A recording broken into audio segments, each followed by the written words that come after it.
Happy Valentine's Day to you. George Brockler on the George Show, 710 KNUS Tuesday. It's got a 14 in it. That's lucky because yesterday was, man, for me, a gong show, but it's February the 14th, folks. It is Valentine's Day.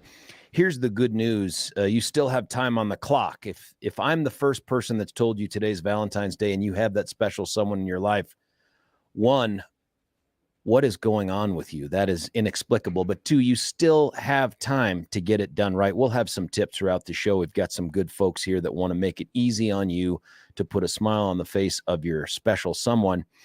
Weather today, it's 43 degrees. Now, listen, if you were around yesterday, you know that it was a really nice day out. It was a great day to be outside playing catch. If you got a chance to do that with your son, I did. And the day before, it was just 2 great days. But it's going to get colder here. We're talking about snow by evening tonight. That's 43 degrees. Now, here's what you need to know about this. As you know, I may be the only person in the media that hold the weather people accountable for their gong show-like predictions. But yesterday, these folks said, oh, there'd be evening snow, but it would be 48 degrees today. That's still Billy and a Tankini weather. But unfortunately, they have, and not on YouTube, by the way. No, that's OnlyFans. They have. I got to have a side gig. And I actually think it's called Only One Fan. Yes, it is. That's unfortunate. It's limited by law. Yeah. And not my wife. There's a downgrade from 48 to 43 degrees. Now, folks, you know simple math. That's more than a 10% reduction in a single day. But it keeps getting worse because the next day they've downgraded another 3% from 25 to 22. Tomorrow's going to be cold. If you need an excuse to snuggle up to that special someone on Valentine's Day tonight, tell them tomorrow it's going to be 10 degrees south of freezing. And that's just their best guess today. Thursday, they're off by another 5 degrees. These are all adjustments made within the last 24 hours. And then they stay relatively consistently until Sunday when they drop another about 9% in their prediction. It drops down to 50 degrees. And then Monday we get to rain, snow again.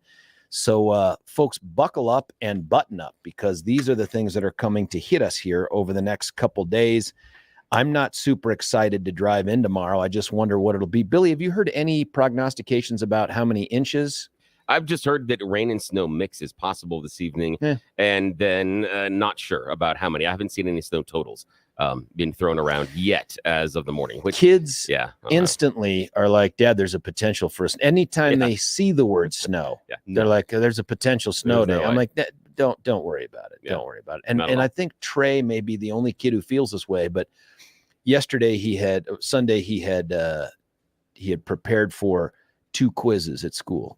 On Monday. And I said, hey, how'd it go? And he's like, well, it was an awful day. I'm like, whoa. And you got to remember, my son is a little bit like Eeyore, you know? And I said, well, what do you mean? And he said, well, the anatomy one was easy. I got that one good. He said, but math, they rescheduled it till Wednesday. Oh, no. So he has to remember stuff for an extra 2 days. Yeah, exactly. And then I'm like, well, that's not bad, buddy. That's more time to study. He goes, I have 2 other tests on Wednesday. And I'm like, oh, okay, I get it. A little more pressure. He said, and they're predicting a potential snow day. If they reschedule those 3 things and I have to do them down, he goes, I can't take it. I need to get them done on Wednesday. And I feel like, is this I've jammed everything I can into my brain and I know it's about to pop out. I got to get this on paper, folks. You just need to give me the test and let me vomit up everything I've learned. And then let me go on about my life. Because if you tell me to hang on to this, I can't do it. And I know that. I'm Mr. Short-term memory, but long-term, I struggle, man. He's like, there's an expiration date on this stuff up here in the gray matter, and there's no way it's right over here. And best if used by. Yeah, it's beginning to spoil. Best if used by Wednesday. So he may be the only kid in not only the family, but in the neighborhood who's like, I don't want a snow day. I don't want a snow day. I got to take some tests. It's like, that sounds crazy when you say it out loud, son. Yes, exactly. And you're not going to make friends that way. He's on the back half of his senior year. So that's nice. And Billy, I don't know, maybe we end up carpooling, but he's leaning heavily towards CSU. So that'd be nice. We could do that. Yeah. I made that trip yesterday, which was nice. I had to take Spencer back yesterday. So we made the long trip, but it was a gorgeous day. So I pulled the car. I pulled the Precious, as we call it. Yeah. You don't have that out in the parking lot right now. No, I don't. No. So we pulled the Mercedes out of the garage, and it's a little 2-seat sports car and gave it a run. It likes to stretch its legs on the highway. So it was very, very nice. It was a nice little ride. And you know how that is with, father, son sitting in the car. And you have these great conversations as we were going up. And so he just kind of opens up about some things that normally he's very closed about, which is really nice. So that was very fun. And then coming back was also very fun because the car likes the highway. So that was kind of nice. So yeah, that was. Can you reveal? I don't know what the statute of limitations is. I think it's actually more than 24 hours. Yeah. But can you? No one's going to be able to. No, write I didn't. You. I did touch 100 miles an hour twice as we were coming home because the car wants to. And it would be wrong of me not to allow it to run. It's a tiny little car, and 1/3 of it is engine, and it wants to go fast. So, and I didn't do it. Not continually. It was just one of those things where there was someone we were in the far left lane. They were in front of me, and we were going just under the speed limit, and I didn't want to. And the middle lane opened up, and so I just kind of moved over into the middle lane, and then you slightly goose that. Accelerator, and it's like, whoa, all of a sudden that's 3 digits there. Okay, fine. And then we slow down a little bit, and then there's this really nice long sloping curve on E470 as I come home that if nobody's around and you can see, you've got kind of an long sight line. And if you can see, it's a really nice curve to just kind of, again, you get around that arc of the curve, and then you just lean into the accelerator, and it just kind of wraps and shoots you out the other side. It's not a tight one, but it's a really nice, fun one. And then, again, I don't drive at the 3-digit mark. It's just you get the little thing, touch it, and then okay, good, and then back and let it go. So that was nice. Yeah, and the car felt enjoyed good. it. Oh yeah, Billy was 18 again. Yes, I was. Yes. Just for a moment. And again, this is the car that and I don't even play. I love listening to the engine. I don't even turn on the radio when I'm driving this car. I listen to what's going on. Isn't that interesting? Oh, it's fantastic. And awkward. Makes me happy. I said Billy's 18 again, and then as soon as I say it, I think to myself, 25th anniversary of Titanic. Maybe you're at the front of the ship, and you're like, I can fly.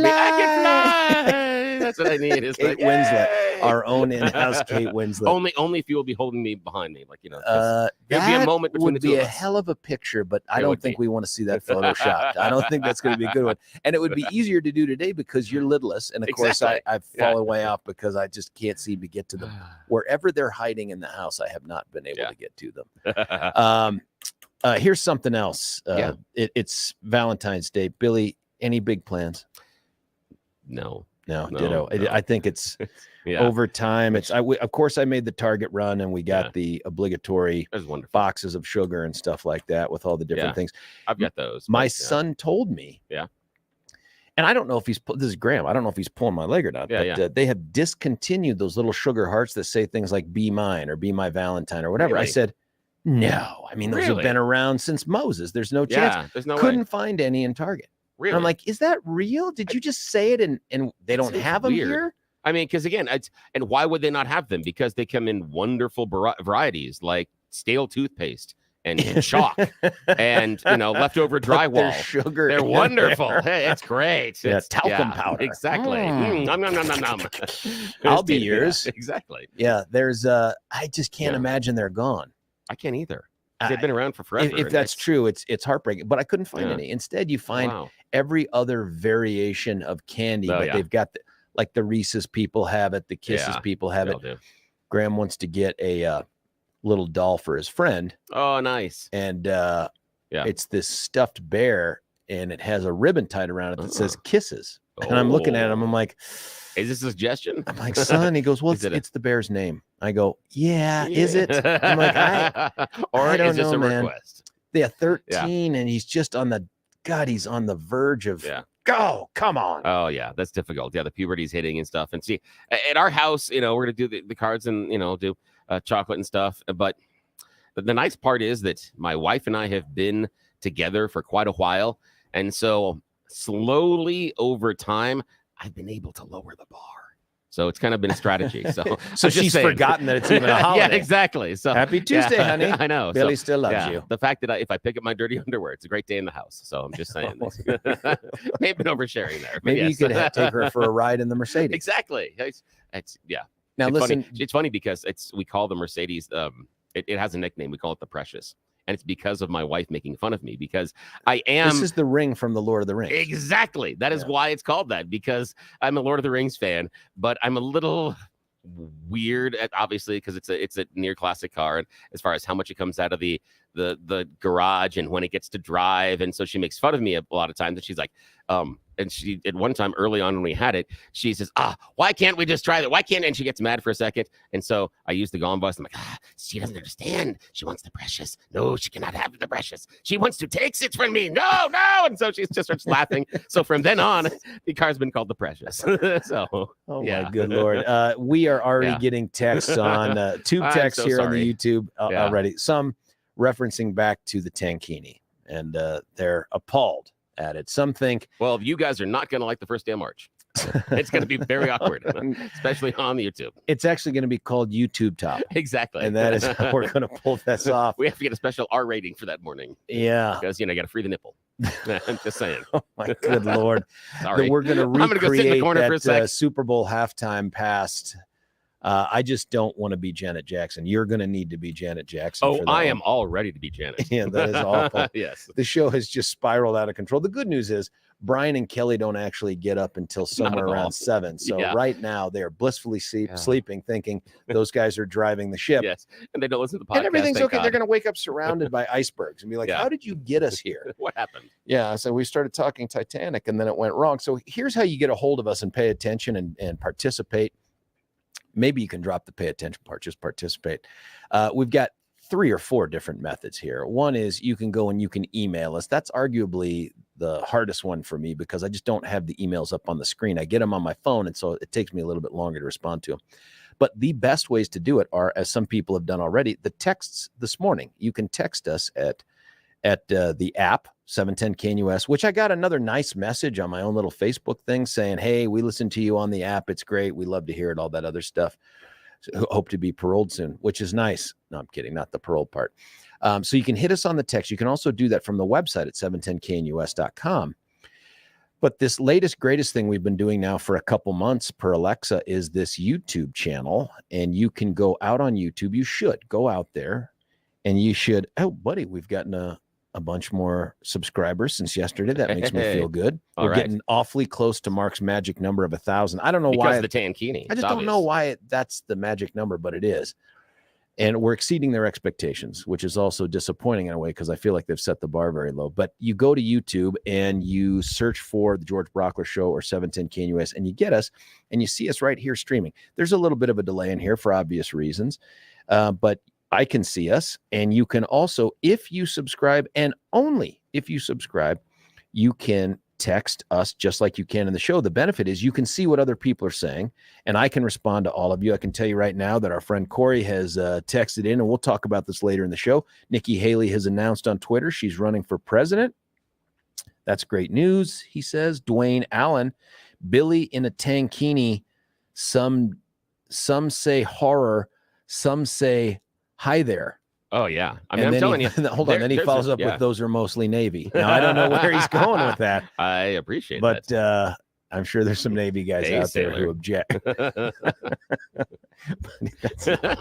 Sorry. Our brothers and sisters in arms in the Navy are all wonderful, as you know, but part of the service piece is you have the inter-service rivalry, and you joke with each other. And so for the Marines, it's always some sort of variation of, hey, you guys are a department in the Navy. You're just, and they said, yeah, the men's department. The Marines always poke fun at the Navy guys and say, hey, thanks for getting us from home to war, and taking us back and forth. And then the Air Force people, and we all love the Air Force, but it's the Army Air Corps and all that other stuff. And we talked a little bit about that. They just want to know where the caviar is. That's all. They still, I had a chance to teach at the JAG school in Montgomery, Alabama, where every single post exit has a Waffle House right outside of it. And I appreciate that. Perfect. And you probably know us about Waffle House, but so good. The words are irrelevant. They just have menu full of pictures, so you can point and grunt. And like, hungry caveman lawyer. Yeah, waffle, and whatever that one is with the funny color. But they had the best VIP housing I've ever stayed on. I probably have said this before, but you go in, it's a fully stocked fridge. It's right across from the O Club that they had at the time. Just super nice. I mean, the interior was nice. The second best was when I was at the Naval Justice School, and they put me in a VIP housing. I don't know why. And it was like where an admiral would stay, newly renovated, also nice, not the same, not a stock fridge. The Army guys, they're like, listen, if you're going to stay on post, we can try to string something between some trees, maybe a lean-to, a shelter half, if you will. But that's it. Otherwise, you should probably stay off post. Have you ever slept in a shower? A bathtub, yes. Exactly. If that counts. A bathtub, yes. But yes. We have something that is ergonomic for you. That was in Vegas. Your size, sir. That was in Vegas. And honestly, I was a much younger man with a much more active liver than I have right now. But much more flexible. And it wasn't for safety. And by the way, folks should know one of the safety measures you can engage in if you think someone is breaking into your hotel or there's some sort of, God forbid, terrorist act, is to get in the tub. It's the safest place to be if bullets are being fired. Now, I don't know why I know that other than all the multiple things I've done with my career, but that's not why I was in there. I was in there because if there was going to be a mess, it seemed like it would be easier to clean up in the tub. I've had one of the nights. Yeah. Yes. So, if I could have slept in the sink, I'd have done it. Yeah, exactly. But it was just too high. Yeah, too high. I couldn't get up on top of it. Couldn't curl up on top like a cat. My balance was way off. So I put myself in the tub, and I think everyone was thrilled. Exactly. Yeah. There's nothing worse than announcing to others, hey, who threw up in our sink? You know what I mean? Like, you don't want to do that. Yeah, no, not at all. And of course, you instantly disavow that you're responsible for any of that stuff. And then you have that one where the guy almost makes it to the sink. You're like, oh, so close. Right. And then eventually part of it's in the sink, and you're like, usually how the party ends too. Yeah, it's like, oh man, it's Steve again. Yeah, guy can't hold his mud. I get it. I get that whole thing. Some more text coming in here from this morning. Someone nice who said they sent in some hats for Billy and I. You should have received the hats. I received an email from Amazon that they were delivered yesterday. I said, I'm sure admin will get it to us this month. Oh yeah, absolutely. Sometime this month. Works about as well as the email system works around here, where George is across a plate of glass from me, and he can email me, and it arrives tomorrow. That's true. That is true. I said, hey, did you get that sound clip? Billy's like, nope, not at all. Nope, not at all. I can refresh the folder. It's got to go through the Chinese servers though, and that's probably what slows it down. Exactly. Here's another one. Thank goodness a Mercedes, an Audi. Yeah. The drive followed by a trip to the dealership for repair. Oh, I get it. Audis are Audis are petulant. Yeah. Well, and it says something. I don't know. Here's another one. This is what they're doing for Valentine's Day. Very nice. We have reservations at Luke's Steakhouse tonight. Wow. And that's super special as long as your loved one isn't a vegan. Otherwise, that sends the wrong message. Oh, I thought they were offering to us. I totally missed the message there. Oh, that's it. I thought listener, is that what it is? We, as in you, me, and Billy, have reservations at Luke's? I thought it was something that you cared about us, and I could probably pull away from home to make that happen. For a steakhouse, I can make up a lot of excuses. We have a Boy Scout thing tonight, and I'll be candid with you. Steakhouse is better. Steakhouse is better. Yeah. There's also the alternative. I think it's the last regular season game for the Rock Canyon boys basketball team, who I believe is still ranked #1 in the state. I'd love to go see that. But do you do the Scouts thing? Is it like a... Depends on, do you have kids involved in any of them? Yeah, the 2 kids in Scouts still. I got 2 Eagle Scouts and 2 on the way. Oh, well, then that's awkward if you're not there. That's unfortunate. And you have made poor choices. Yeah, well, it's hard because I could talk Graham into it. Yeah. But Jeff, the rule follower, would be like, Dad, we are in Scouts. I am an assistant patrol leader. And I'm going 35 miles an hour when we're driving there. Not a mile an hour over. I love Jeff regardless so much, of what man. Billy said on the show. He's just the sweetest, smartest kid. But fantastic. Honestly, if I say, hey, do you want to drive somewhere? I add an extra 5 minutes to wherever we're going because he's just so diligent about following the law. Which is great. Yes, wonderful. It's great. But it makes me feel a little ashamed too when I'm the one constantly encouraging him to break it. Like you can go 5 miles faster. Yeah. It doesn't say that, Dad. I'm like, everybody around you, there's a woman with a walker who just passed you. Yeah, exactly. And he's like, Dad, they're all stupid. They should follow the law. I'm like, Mark, you're probably right. You didn't catch the guy in the Rascal drag racing you at the last stoplight? And he won. There was a windblown leaf that passed us a couple times. Like, come on. Yeah. But he's just, he's just such a good, sweet, smart boy. Great student. I don't want to do anything to change that. I just wonder if in 10 or 15 years, if I ever ride in the car with him, if we'll still be doing it. I wonder if he gets to that point where he's like, hey, I get it now, Dad. I get it. I understand. And I can't tell him things like, you'll never get these minutes back, right? Like, this is it. I'm like, maybe I'll just enjoy the ride with him. Absolutely. And try not to focus on the fact that bicyclists and stuff are laughing at us as they Which drive is by. much different when I get in the car with my oldest daughter, Katie. I just grab a helmet and assume the crash position. She's not. She's not a good driver. Yeah, I haven't had to worry about that. I've got great drivers. I mean, they're really good drivers. When she was learning, she hit a park bench. And no, it wasn't moving. Was it on wheels? No, it was not moving. And yes, she had to clear the curb to do it. Oh, that's impressive. Oh, yes. Were you in the car? No, my wife was. But yeah. What were the moments leading up to the collision like, where she's like, okay, you have to hit the brake. No, you got to hit the brake now. How about now? How about now? Evidently, there was a lot of screaming from what I've heard. Both people in the car have recanted it. And there was a lot of yelling. Help there may me, have been some baby, names Jesus, calling help me. afterwards. Yeah, something horrible. Yeah, it was not good. Someone texted in a question, 450 SL convertible 1970. Oh, that's a nice one. No, they're asking question mark. No, this is a 2001 SLK, and it's important. It's not quite 25 years old. It's only 22 years old at this point, so it's a near classic. The important part is the reason I did this SLK is it's the first time they brought it back. And it has the original Mercedes designer, if you know about that one. Also, it is the 320, not the 230, and the 320 has got the 6-cylinder in it rather than the 4-cylinder. Oh, and and the SLK was brought in to compete against the BMW Z and the first version of the Porsche Boxster. So that was the 3 power little tiny compact sports cars that are around at that time.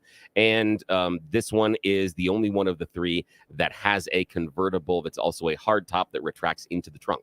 So it is a self-contained. That's kind of cool. Yeah. So it's a self-contained convertible, but more importantly, I had to get the 6-cylinder version and spend some time looking and finding that one because they produced more than 310,000 of the SLK models during this particular model run, but only 28,000 of them were the 6-cylinder version. And so 20 years later, there aren't a lot of those left. What year is this thing? 2001. So yeah, it's 22 years old. Someone has texted in, clearly offended by the last texter. I'll put my Audi up against that Mercedes anytime Billy wants. That's the thing is, it's not a matter of going fast. I'm not a matter of racing. It's a matter of how good you look while doing it. Sorry. I love you, texter. I appreciate it. Audis are beautiful cars. And listen, without knowing who the person is, undoubtedly it's a dude. Oh, yeah. I just don't know women that text in about their cars. But now my classic Beamer is a different story, has a mind of its own, is possessed. We call him Lucifer. That's fantastic. I love that. Now, Audis are fantastic, especially that little TT. That is a beautifully engineered car. They do a good job. They can be a little petulant. I've had a couple of friends that have owned them, but yeah, I would not throw away an Audi ever. That's a fantastic car, and probably the texter that comes in, his Audi probably will beat the Mercedes. It is not a sprinter. Can we put this to the test? Now I feel like we have a 710 KNUS challenge. No, the thing is, it is not a sprinter. It is not something that off the line is going to go, but it is something that has very, very long legs. So it hits about 30 miles an hour. And then where the torque curve, that's where the torque curve really kicks in. Yeah. And then it has some really long gears. 3rd and 4th are really big. And so you've got a lot of oomph in that time. So when you get up to 30 and then you just lean into the accelerator, the thing wants to go now. It jumps. I mean, I went from 80 to 100 in like a second yesterday. So that was not intentional. Listen, once again, this feels like this is going to be the model for the day. Yeah. Now we've opened up it's no way Audis are terrible. And then the same texter who put the Audi up against your car texts in, I'm a she. Oh, hey. And so I responded today. Like, I don't know. I don't know if this is meant to be funny. If it's true, I apologize. But no, Audis are beautiful. They're great dudes cars. Talk a lot about cars. Some women do, but I'm not I appreciate BMWs and their engineering. However, I do hate their engineers for a specific reason because I think they put the engine together as some sort of a weird challenge. They are oddly engineered. Yeah, it is more difficult in some ways to work on a BMW engine because of how they are put together. You have to take more bits and pieces off. It sounds on purpose. It sounds like a proprietary thing. It almost sounds like only go to our guys. Yeah, it sounds like they're trying to keep the mechanics employed, because I swear, the people that I know, it takes 3 times as long to do basic things on a BMW engine than it does on others, only because of all the crap you have to remove because of how they fit it in there. Yep. Again, brilliantly designed, just not meant to be taken apart and fixed. That's the problem. Listen up, BMW people, because here in the state of Colorado, the legislature may just pass a law that says you have to let anybody do whatever they want to your engine and you can't void the warranty. So suck it. You know what I mean? That's what they're doing with all the John Deere stuff. Kind of like that. This is going crazy with all the texting here about the people want a snow race. Someone else texting in, I'm a she too. Like, this is not a he, she thing. My Sierra Denali truck has a 6.2 liter engine with a throaty exhaust. Ooh, that's nice. 100 miles per hour, ? Easy peasy. Oh, yeah, absolutely. Yeah. Yeah, I drive the Toyota RAV4, which is a hybrid, as you know, with a super souped up hybrid engine. I don't know that I can get 100. It's got that. No. It's got the little power gauge thing where it tells you eco and blah, and then there's power. And then if you go past power, it's like, please stop or something. It just actually says you're hurting me. A screaming hair emoji. I clearly am going to have to get back into the American-made car world or something. A little picture of the Earth dying. That's what a BMW right to repair. Thank you, Texture. That's exactly right. Now listen. Once again, we've blown way past all the time hacks. But I have to keep going in this way. No, you know what? I'm going to do. What? No, I'm going to do it now. I got to tell you, it's my recommendation to you from our good friends at Beau Visage. If you're that person driving around thinking, is it chocolates again? That's the direction I went. Or is it something else that'll put a smile on his or her face? I'm telling you, Beau Visage is the way to go. It's today, right? Here's the best part about Beau Visage. It's not just the fact that they give you world-class treatment. And I'm not talking from a guy who's reading from a script. I'm talking to you as a guy who's been there and done it. Got a facial there. And yeah, once I got past my little ego thing of, can dudes get facials? They can. And they're actually kind of nice, soothing. I fell asleep. That's becoming a model. In fact, if I'm in a chair and there's no microphone, I sleep quite a lot. But it was so comforting. And I can't remember what conversation I was having with the woman who was doing it, but it was fantastic. You give your special someone a few hours of pampering. They offer a bunch of luxury services, and it's such a peaceful place. I'm telling you, it's stress-free, and it doesn't have to just be for women. I know that's the thought here with Valentine's Day, but get it for that dude in your life. And I'm telling you, once they get past the old, can I drink a beer while they're doing it? Once you get past all that stuff, they're going to come away and be like, you know what? This wasn't awful. This was kind of relaxing. This was pretty nice. First class. They have great competitive prices. And here's the best part. If you're the person who's like, oh my God, Valentine's Day is today. They have a website, BVSPA. That's beauvisagespa.com. BVSPA, Bravo, Victor, Sierra, Papa, Alpha.com. Or you just pick up the phone and call them, 303-779-5002, 303-779-5002. We'll be back with the best part of the show, folks. It's the Valentine's Day edition of the Thorpe Report, and you choose the news. George Brockler, 710 KNUS.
Next one, moving on. He was with me. Yeah, me. You can sing along. It's okay. Do it right now. Billy Louder. Let's do this. Put another dime in the jukebox, baby. I love rock. Oh, I'm so sorry. Hey, George Brockler back with you. Podcast is going to be so much fun. Did I ever mention? Yeah, because they can't hear any of the music. It's just, it's a great point. You have to be live, really, to get the music, or even on our YouTube channel, which is up and fired up and ready to go. Bunch of people chiming in here. Dwayne, lots of stuff on the car stuff here. And frankly, if I hadn't mentioned it before, we have a phone number. It's 303-696-1971, and we have a caller. Yeah. Hey, it's Julia. Julia, you're calling in early in the morning. It tells me, one, you've been released from jail, or you have an interesting job. I do have a good job. Oh, it's Dr. Julia. Thank you. You have mouths to get inside this morning? Well, not yet, but I'm on my way there. Okay, that's really early. I mean, I'm not sure you want to be the first patient of the morning. You know, when the doc comes in, they've got a couple cups of coffee on board, wiping sleep out of their eyes, yawning in the middle of the cutting. Does that ever happen? Does anyone say, I don't want to be first? No. Everybody wants the first appointment so they can get it done and get it over with. I get that trade-off, but you know what I mean? Like, I don't want the pitcher before he's warmed up. Do you know what I mean? Like, there's a bullpen. Like, who's your bullpen operation before you start really getting into the nuts and bolts of the mouth?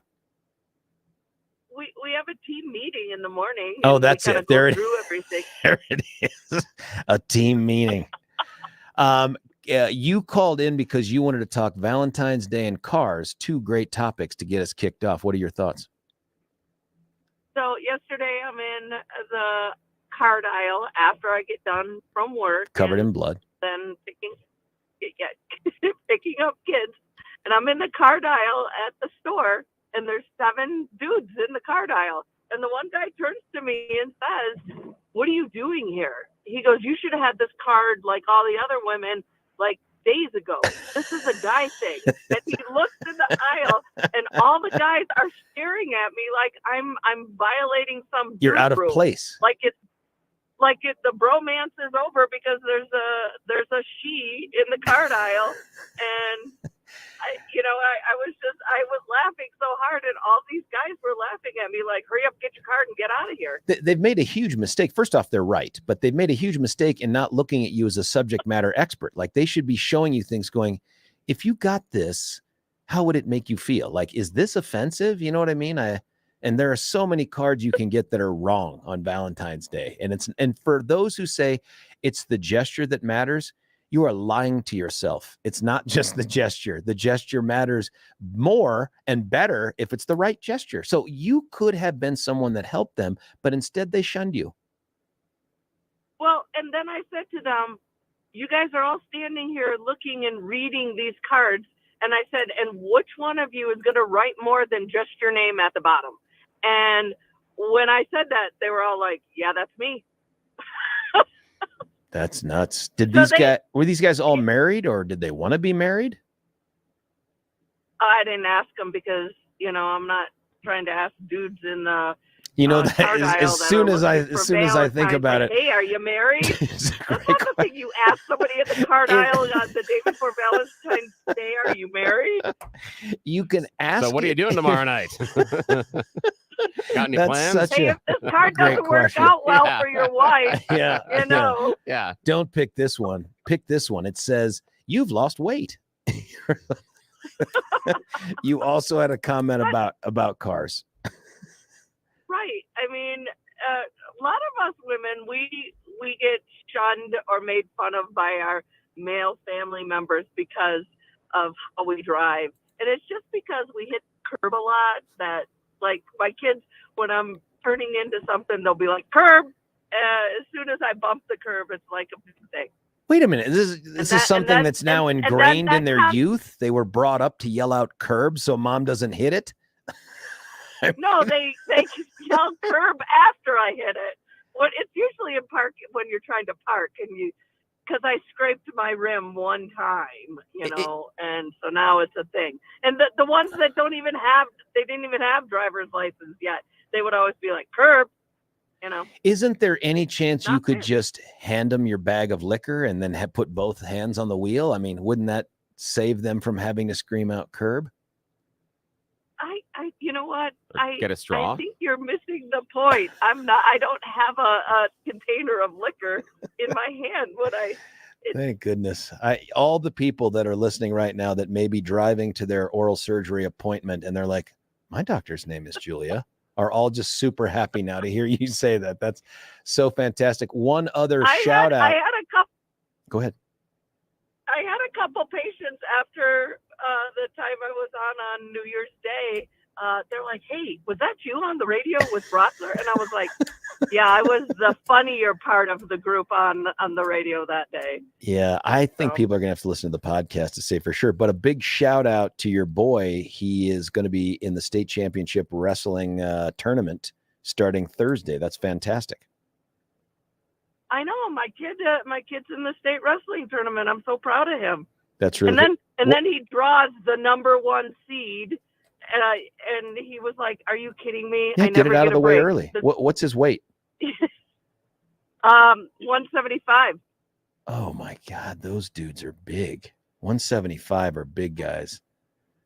Well, he went from football season. He was like 205 down to 175. Oh, okay, so doctor. Listen. Cutting 40 pounds. I don't care what age you're at. Doesn't that seem a little extreme? Well, I think. And how did he do it? The weights when they're on the football season, they beef up the weights. I really don't think he was that heavy. Because at one point in high school, I was listed as 5'9", and clearly the U.S. Army has never put me over 5'7". Yeah, and I've seen you. Dr. Julia, thanks for this. Listen, if your boy pulls this thing off, by the way, please have him call in, and we'll just do the interview over the radio right now. I want to get some more from that next generation. All right. Good luck today. Don't drop the scalpel. Okay. All right. A lot of this will show up later on in something called a courtroom when there's some sort of medical malpractice lawsuit. I'm certain of it right now. I'll be called as a witness. Did she sound sober to you? I can't tell from here. Did she talk about alcohol? She did. And she was dry. I don't know what's going on. Hey, listen, we got to cut away for a break here. When we come back, we're going to do everything we can to get in the good stuff. Top of the hour, we're going to be joined by a mayoral candidate for a big city called Denver. His name is Kwame Spearman. That's going to be a great interview. Stick around for that. It's George Brockler on The George Show, 710 KNUS.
George Brockler right back with you here at 710 KNUS. Here's what we've done between Dr. Julia and my just running off at the mouth. And I have to tell you, you never know who's listening. I told you in that first segment that I was debating between taking the kids to a Rock Canyon game tonight versus Scouts. And then one of the Scoutmasters texted into the show, Scouts, otherwise I'll know. And you just forget who's listening. And I feel like many times these conversations I think are between Billy and I. Yeah, I don't think he understands that you're looking a little pale. I think you might have a fever. I think. Yeah, so you look sick. I'm concerned about you, sir. You might not be able to make it to the Scout meeting. It's because we're going to the steakhouse. Yeah, we're going to the steakhouse. Yeah, we are. It was an open invitation. We have pushed past that time in which we can do both pieces of good stuff. Well, here's what we're going to do. I'm going to let Billy do the Thorpe Report now, and then we're going to reward some of the later listeners with the thing that they deprived themselves of by joining us in a tardy way. And we're going to do You Choose the News in a different segment. But for right now, you have the helm, sir. Oh, thank you. Reward. It sounds like that time when my mom said, yeah, this is a reward for doing so well today. Extra broccoli. That's great. That's wonderful. Oh, we got a strong storm system that is approaching Colorado. It has triggered a winter storm watch just south of Denver, bringing a potential of up to 4 inches of snowfall in some parts of the metro area. We're going to see some higher amounts in the southern part of the state, possibly. According to the National Weather Service, in Boulder, light snow is going to begin sometime late today and move across the plains through the evening and overnight hours into Wednesday. That means we have a rain and snow mix possible this evening, and our commute home, along with the commute tomorrow morning, could be a little dicey. I would imagine that tomorrow morning is going to be a little bit more dangerous and slow than we have this evening. So again, if you're feeling a little sick, maybe take tomorrow off. It's just a suggestion. National Weather Service Boulder said there's still uncertainty about how much total snowfall amount we will see with the system. 2 people were injured in a shooting in downtown Denver on Monday afternoon. Shocker. Denver Police Department said, Police said the shooting happened in the area of 18th Avenue and Lincoln Street when an argument between 2 groups escalated. 2 victims, a man and a 17-year-old boy, were taken to the hospital with unknown injuries. They're working to develop suspect information.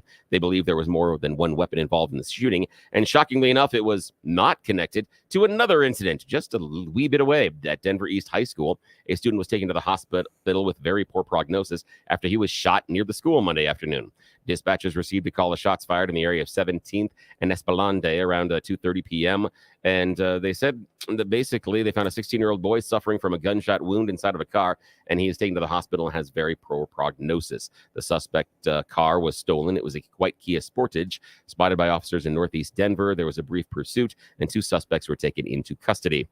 In Boulder, the sheriff's office said yesterday a deputy is being charged with 2 counts of felony vehicular assault in connection with the crash in August. It happened on August 12th around 9:40 in the evening. 45-year-old Deputy Daniel Pratt responded to a request for backup at the Boulder County Fairgrounds after a fight involving a dozen people or so. Pratt had been with the sheriff's office since 2015. He was going northeast on Highway 115. Lights and siren were active at the time, and he hit another car going east on Niwot Road. According to the crash report, he had his emergency lights on when he entered the intersection at a red light, and that's when he hit the passenger side of the car. 2 people in the car, a 67-year-old man, 70-year-old woman, were taken to the hospital with similar injuries. CSP estimated Pratt was driving 75 in a 55 zone at that time. Aurora police officer has resigned while under investigation. He faces a felony assault charge. Witnesses reported watching him punch a physically disabled woman several times in January. Good grief. The spokesperson for the Aurora Police Department confirmed that the officer no longer works for the department and says internal affairs case is still open. A person was booked into jail on a charge of 3rd-degree assault against an at-risk adult. It's a Class 5 felony. And the RTD, new police chief, says that he wants to triple the roster by the end of the year. They say he wants to float a staffing plan to the agency's elected board during committee hearing, and he's going to propose increasing staffing from 22 officers now to 70 by the end of 2023 and up to 140 by 2025, which is good because right now that light rail, it's basically free. Nobody ever checks. Nope. No one ever I'll tell you where checks. they do check. If you ride it up to the dump off point to go to Mile High Stadium. Broncos. Yep. Yeah. They'll check there. Then they do check there. But that's it, man. I've never seen it anywhere else. I have in all my years riding the light rail. And I don't do it. I do it, probably about 7 or 8 times a total year. But of those times, I have only been asked, except for the Broncos, I've only been asked once by officers on the train to produce any sort of. And did you have it? ticket. Yeah, I had it. Of course, because it's so inexpensive, and it's easy for me to say, I'm just going to do this rather than have to worry about a ticket in the eventuality. But I totally understand how people would say, hey, I'm going to jump on and ride this thing for 3 stops and not worry about it. Yep. I'm not going to pay Nobody's for it. checking me. Yeah. They don't have the staffing. And even if they did, I wonder how those confrontations are going to go down. Exactly, because especially the people that I keep thinking about, the individuals that are most likely to not have purchased a ticket, maybe some of those that are, quote, experiencing homelessness and may not necessarily be sober at the time. Experiencing intoxication at the moment. And so, that can be a difficult conversation. Well, listen, that wraps it up for the first of 4 hours. When we come back, we're going to be joined by mayoral candidate for the big city of Denver, Queen City of Colorado, Kwame Spearman. Stick around for that. It's an important conversation with one of the candidates who I think may actually have a shot in this race. We'll see. Stick around. George Brockler, 710 KNUS.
George Brockler right back with you here, 710 KNUS. There's a city, we're on the edge of it right here at the wonderful Salem 710 KNUS Palatial Radio Studios. At about the corner of 225 and Parker Road, the city has someone that kind of runs the government. It's called a mayor. Every so often they have an election. We're going to have a new one for the first time in 12 years because Mayor Michael Hancock is term limited. It turns out a lot of people want a shot at making Denver a better city. 17 of them, I think, is the last count. But we're going to have someone on who is, I got to know him just very briefly. We sat on a Colorado Inside and Out panel. That's a PBS 12 production. If you haven't watched that, it's a great show every week that covers current events, local matters. And we did it right out of his business. And I don't want to talk about too much more of it because I'd love him to tell that story too. Kwame Spearman, sir, thanks for joining us. George, thank you so much for having me on. It was great to meet you and get to know you at your business. Tell a little bit about what it is, and then we'll get into some more background stuff and what you're doing as running for mayor. So sure, George. I am the CEO and co-owner of Tattered Cover, Denver's neighborhood bookstore. I hope everyone has frequented Tattered Cover, but we've been around for about 52 years, and we are one of the largest independent bookstores in the entire country. We've got 8 locations across the great state of Colorado. We've always been Colorado owned and Colorado operated. I was just not only in the one that you and I did the show in, but just within the last few days, I was in the one down at Aspen Grove there off of Santa Fe. And man, it's a great little spot down there. It's an amazing when you have a local business that is still thriving. And we try to represent all things that are Colorado, independence, love of literature, and a really, really great staff. The great staff is true. I went in there with my son and we were looking for something in particular. And the nice lady at the front there stopped what she was doing and just walked over and said, "I'll show you where it is." And I'm like, "You've just saved me an hour," because otherwise I'd be thinking, is it Dewey Decimal? Is it by subject? You know, what am I doing to get there? They were very, very good. Let's do this. For folks that don't know you beyond the Tattered Cover, my guess is everybody driving around Denver right now that's listening was like, "Oh yeah, Tattered Cover." Tell us who you are. You grew up in the city. Tell us, like, you know, from start to stop, you know, give us the good stuff. Where'd you go to high school? All the good stuff. So George, I am a proud Denver native. I grew up here. I was born at Rose Hospital. I'm a product of Denver Public Schools, as you know well. I went to East High School. I graduated too long ago for actually me to say on air right now. I disagree. I disagree. If you graduated before I did, Kwame, I will buy a book. But George, you look a lot younger than I do. Even though for the love of God, you've just lost all your credibility. But keep going. You know, after that, I got a college degree, I got a law degree, and I got a business degree. And George, I spent the next 10 years really learning the X's and O's of business. And I think that's incredibly important right now, because what I learned is you can do just about anything if you've got a strong vision, a really, really good team around you, and the ability to make tough decisions. And so that's what enabled me and another Denver native to help not only buy, but save Tattered Cover. Like so many other retail businesses during the pandemic, we were close to bankruptcy, and we were able to revert the course and actually grow the business during a time in which so many other companies died. And I'm looking forward to putting that same type of energy and, most importantly, vision to the county of Denver. Kwame, let's do this too. Are you on something with a microphone or speaker? Because we're hearing some pops come out of it. I don't know if there's a different Bluetooth device or a phone, because I love the information. It's just making some weird noises at certain times. What about now? Is it better? It's a little bit. It sounds like we're on a speaker. It's never going to be as good as speaking directly into whatever the phone is, but whatever your limitations are, just let us know. We'll keep going. Okay, what about right now? I love that right there. Billy just gave you the big thumbs up, and he never does that for me. Let me say this too about Tattered Cover. I'm pretty certain you guys were also champions for the rights of individuals, because there was a time at which the man wanted to come in and see what books people bought, and you guys fought back and won. We are. So essentially what happened is you go back about 20 years ago, and the government wanted to look into buying habits of our customers. And Joyce Meskis, Tattered Cover was actually female-owned for about 42 years. And Joyce Meskis, our owner, literally told the feds, the sort of big bad guys, as you just noted, that we would not give those records out. And she took that all the way to the Colorado State Supreme Court, and she won. And it was one of the major privacy rulings, not just for this state, but also for this country. And so we have such a proud legacy at Tattered Cover of enforcing individuals' rights and liberties, and it's been an honor to continue that tradition.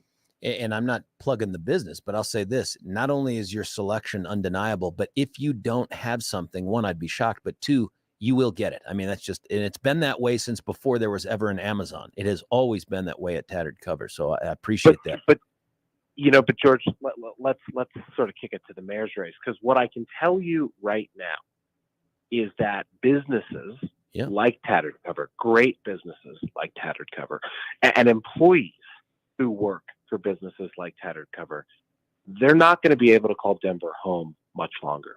And we have an incredibly consequential mayor's race coming up. And I want to be Denver's neighborhood mayor. And to me, what that means is, George, as you said, if you drive around Denver, Colorado, one of the things that is undeniable about our city is that we've got the most vibrant, we've got the most exciting, eclectic neighborhoods in the country. And George, I think those neighborhoods, unfortunately, are under attack. They are under attack from rising homelessness, from rising crime, from rising affordability. And so a neighborhood mayor does something that we've not done very well in the city, particularly over the past decade, which is we've got to go back into our neighborhood. We've got to speak to the people in those neighborhoods, and we've got to make them feel seen and heard. We've got to ask them, what are their thoughts on crime, on housing, on local economy? And we've got to build a city government that removes its red tape, has goals, and those goals have to be focused on neighborhood solutions. So that's why I'm in the race right now, because I got to be honest, businesses like Tattered Cover, we're struggling right now. And where we need support from the city, we're getting antagonism. And that's got to change, and it will if I'm elected mayor. I do want to ask you about the business side of this, but you hit upon maybe the two biggest issues that are there, and I think they're related to the third. And the two are affordability of housing and availability of housing, crime, and then what impact they may have on the homelessness issue. But let's start with housing. There have been some candidates that have said, I want us to engage in some kind of rent control, rent stabilization, some version of those words. Where are you on how to fix Denver's housing issue? So I believe that every neighborhood should have teachers, it should have firefighters, it should have police officers, it should have nurses. George, they should have booksellers. What I'd like to do is go neighborhood by neighborhood and understand the housing needs of that neighborhood. There are some areas where if you go and you talk to our residents, they'll tell you they're being gentrified. They'll tell you that their property taxes are too high. They'll tell you that they're being forced to leave their communities. Those are areas that we've got to find ways to densify. But there are other neighborhoods, George, that are single-family homes. You've got high levels of ownership, and people are able to pay their property taxes. We've got to preserve those neighborhoods. So to answer your question, it's really about understanding the best parts of the city that need density, thinking about things like micro-mobility, so that's bikes and walking and all of those types of things, and ensuring the type of housing that I want to focus on, housing for teachers, right? Housing for booksellers. I personally am not on the side of rent controlling efforts. I think we've seen in San Francisco what that did. It actually has the reverse effects where incoming people can't get good deals on rental properties. So I'm not in favor of that, but I do think that there are certain areas of the city that we've got to increase density, and that's going to allow for better housing prices, particularly for home ownership. George, I think about 85% of Denver Police Department lives outside of the city of Denver. That says something, man. That says something. It's atrocious, and I don't believe it's because they don't want to live in Denver. I believe it's because they can't afford to live in Denver, and we've got to change that moving forward. You should definitely, as you go around the neighborhoods figuring out what sort of things they want, I would strongly recommend doing some sort of a survey or sensing session for DPD and find out the answer to that question, because there used to be a residency requirement in Denver, and once that got pulled up, man, you saw a lot of people fleeing to the suburbs. Now it's either a function of affordability or crime or regulation or something, but it'd be worth knowing. I appreciate that you want to go out and talk to these different neighborhoods. But honestly, the thing I look forward to most from candidates is I want a solution. So you gave us an answer. I'm not in favor of the rent control, rent stabilization stuff. What is your answer? What are some of the solutions for the different neighborhoods that have the different needs? So George, you got to go to our public lands. We have the city and county of Denver and Denver Public Schools have acres and acres of land available right now. We've got to get incredibly creative as to where we build housing on those acres. We can do ground leases and have 99-year ground leases, and we can develop workforce housing on those leases. This is literally what happened at McGregor Square, where there's a Tattered Cover. It used to be a parking lot across the street from Coors Field. The city and county of Denver allowed for development on it. The developer paid about $1 for the land, but they developed it and they fronted all of the costs for that. We can do that across the city. Look at upper downtown, George. It's pitiful right now. We've got to reimagine that neighborhood, and we've got to put housing there. I look at around Union Station. We've got to add density there. So the policy is to think critically about areas where we can grow, areas where we have open land, and incentivize development in those areas and make sure that the housing is for our middle class residents. Those are the people who are leaving Denver in groves. We've got to find ways to get them back. Kwame, when you look at your city, do you feel like maybe you're not the best example because you're in this really good business situation here, but do you feel like Denverites are overtaxed, undertaxed, or taxed just enough? I think there hasn't been a sales tax that Denverites have not approved in the past 20 years. I think that's probably not a good thing when you have 100% approval of increases in taxes.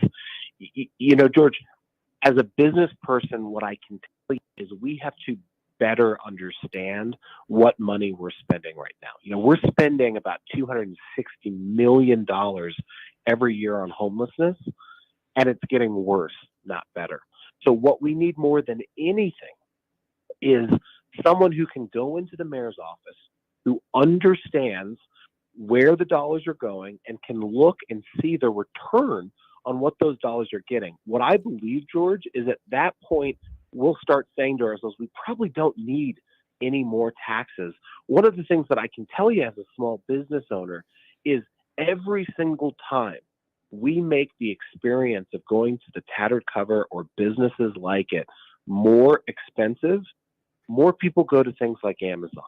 And that's going to kill our local economy. You just, without ever saying the word, you just brought up parking, brother, because parking is ridiculous. It makes me not want to drive to Denver, even mostly in the middle of the day. The parking thing is ridiculous. Can the mayor fix that? I think the mayor can fix that, because what we can do is we can encourage more people, particularly people who live in adjacent areas to downtown, to use other ways than cars to get into the city. Right. And we've got to incentivize people to go downtown. One of the things that Mayor Hickenlooper did, which I'm hugely in favor of, is he thought critically about parking meters. In a time in which people were struggling to go downtown, he literally said, just allow people to park. I think downtown is there again, where we need residents, we need tourists, we need people from outside of Denver feeling comfortable to go back downtown. We got to incentivize them to do that. But George, I'll tell you, the biggest way we get people downtown, and people were not complaining about parking the way that they are today in 2019 and 2018, 2017. And I think it was because there was not a homelessness problem downtown. One of the things that I can tell you as a small business owner is that there are two types of folks right now that we are dealing with on our homelessness issue. The first are people who the system has failed. And we've got to continue to innovate and to find resources for those individuals.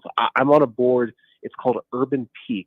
Urban Peak focuses on unhoused youth, ages 14 to 24. They've got specific services. They not only receive money from the city, but the majority of their budget is actually from outside funding mechanisms. They're building housing on South Broadway. We've got to have more organizations like Urban Peak, like Step Denver in our city. We love Step Denver. George, we also have to acknowledge, and I think I'm quite frankly the only candidate that is having this conversation. We have created a city environment in which our unhoused are also exploiting the system. They're exploiting the system. And what I mean by that is we're creating conditions in which, in many cases, it can be more enticing to go to an encampment than to get a good job, than to work, than to be a productive member of our society. Amen. Kwame, you are echoing what Mayor Kaufman out of Aurora experienced when he went undercover for a decade or something like that as a homeless person. It wasn't quite a decade, but he came away with the same conclusion, that there are people here that want to be here because the lifestyle is supported by government and every other opportunity that's out there. They choose to do this instead of something else. Those are important things to talk about. What I don't want to do is lose the opportunity, though, to shift from that. Forgive me, Kwame, and we'll have you back on. But I do want to talk to you about crime, because that's the other huge issue. And as someone who was a metro area prosecutor for 8 years as the DA, I can tell you, whenever Denver fails at crime, it doesn't just stay in Denver. It spills over into Arapahoe and Jeffco and Adams and other parts of the metro area. I know that you, at a recent get-together of all the mayoral candidates, had a little back and forth, I think, with Leslie Herod, who's also been on the show several times, about crime. What is the issue, and how are you going to fix it? Well, George, let's be clear. Representative Herod has supported legislation that has decriminalized drugs, has decriminalized things like auto theft, has put suspects and people who are charged with crimes out on bail faster than ever before. And I think those policy changes, I think they are affecting crime in our city. If you talk to police officers, they are not empowered to do their jobs. And if our police officers are not empowered to do their job, what starts happening is you have lower level crime, which Representative Herod thinks is not a big issue. And that crime starts escalating. George, yesterday, outside of Tattered Cover and East High School, a student was shot. And that incident then went down to 18th and Lincoln. And there were more altercations. George, we are living in a city that is unsafe, and our residents deserve to live in safe neighborhoods. You cannot be a neighborhood mayor and allow our rising crime to continue. Our residents feel unsafe, and there are so many reasons for that to be the case. What we've got to start doing, George, is first and foremost, we've got to enforce our laws. We've got to empower. How novel is that, buddy? You just said something out loud that I'd say 20 years ago people would be like, duh. But now we're back to saying, let's enforce our laws. Like, man. But George, let's be honest about the mayoral race. How many candidates are going out and speaking to residents and saying, we got to enforce our laws? It's that pragmatism that you are forced to deal with every single day as a small business owner that I think our career politicians have seemed to forgot. So one, we've got to enforce our laws. We've got to enable our police officers and mental health officers to do their job. The second thing, George, which you will know quite well about, is we've got to consider some home rule policies in Denver. We've got to move away from what the state has passed. Look, George, I am a Democrat, But I think that there are some Democratic policies that have been pushed within the state that have gone too far. Hold on, Kwame. This is a perfect place. Can we do this? Do you have the, I don't want to cut you off, and there's too many other things to talk about, and you're giving good answers. Can you stick around for one more short segment here so we can get to those failed policies as well as a couple of the other questions? Can you do that? Of course. Oh, man, I'd George, appreciate it. You know I would do anything for you. I'm going to ask you for a loan at the end of the interview, so buckle up. Hey, that's Kwame Spearman. He is a candidate for Denver mayoral race. I'm thrilled that he's coming on to the show to have the conversation. We'll have him back on, I think, before this thing ends. There'll be some other debates that come up as well. Stick around. Before I cut you loose, though, I do have to remind you about this being Valentine's Day. And the reason it's important is this. If you're driving around right now or you're at work and you're thinking, I know I'm going to do something, maybe I'll just go to Target like Big Daddy did here and grab a box of chocolates and a card. Yeah, you could do that. That might get you through the moment. But if what you really want to do is show someone that you're thinking about them and trying to make them happy and give them just a few hours of pampering, you got to go to our friends at Beau Visage. And the ideal thing about Beau Visage is I've run into this problem myself. You wait till the last minute, not because you want to, it's just because life makes that happen.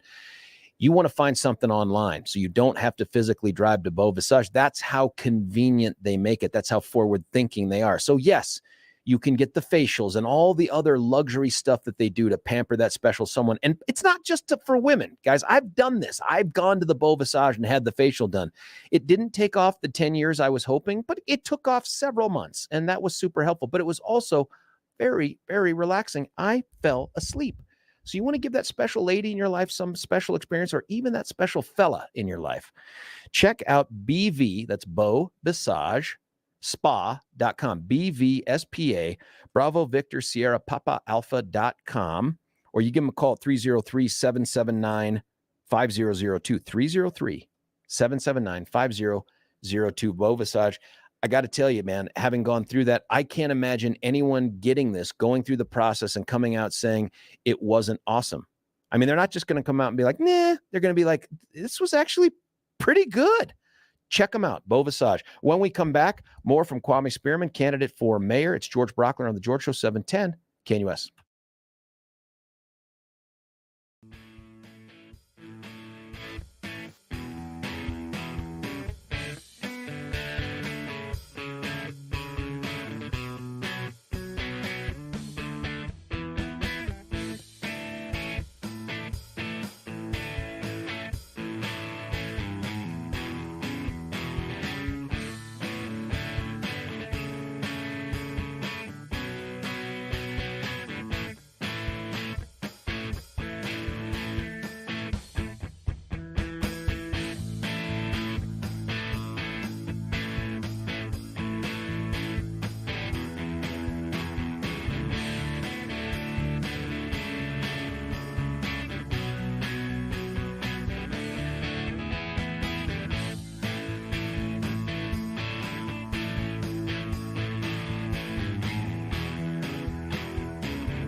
George Bronco right back with you here, 710 KNUS. We're going to bring back on board our VIP, Kwame Spearman. He is the CEO of Tattered Cover, also a candidate for mayor. We've been talking through some of the issues, and we got right to a nice tease there at the end of that segment where, Kwame, you had said that there were some, even though you're a Democrat, that you had identified some of the policies and laws that had been put in place by other members of your party and even that ideological spectrum that you think have hurt Denver, and you were going to tell us about those. Well, so George, you know, we are now number one in the nation in auto theft per capita. We are now number two in the nation for property theft per capita. And we have seen a rapidly rising number both of fentanyl deaths and drug-related crime in our city.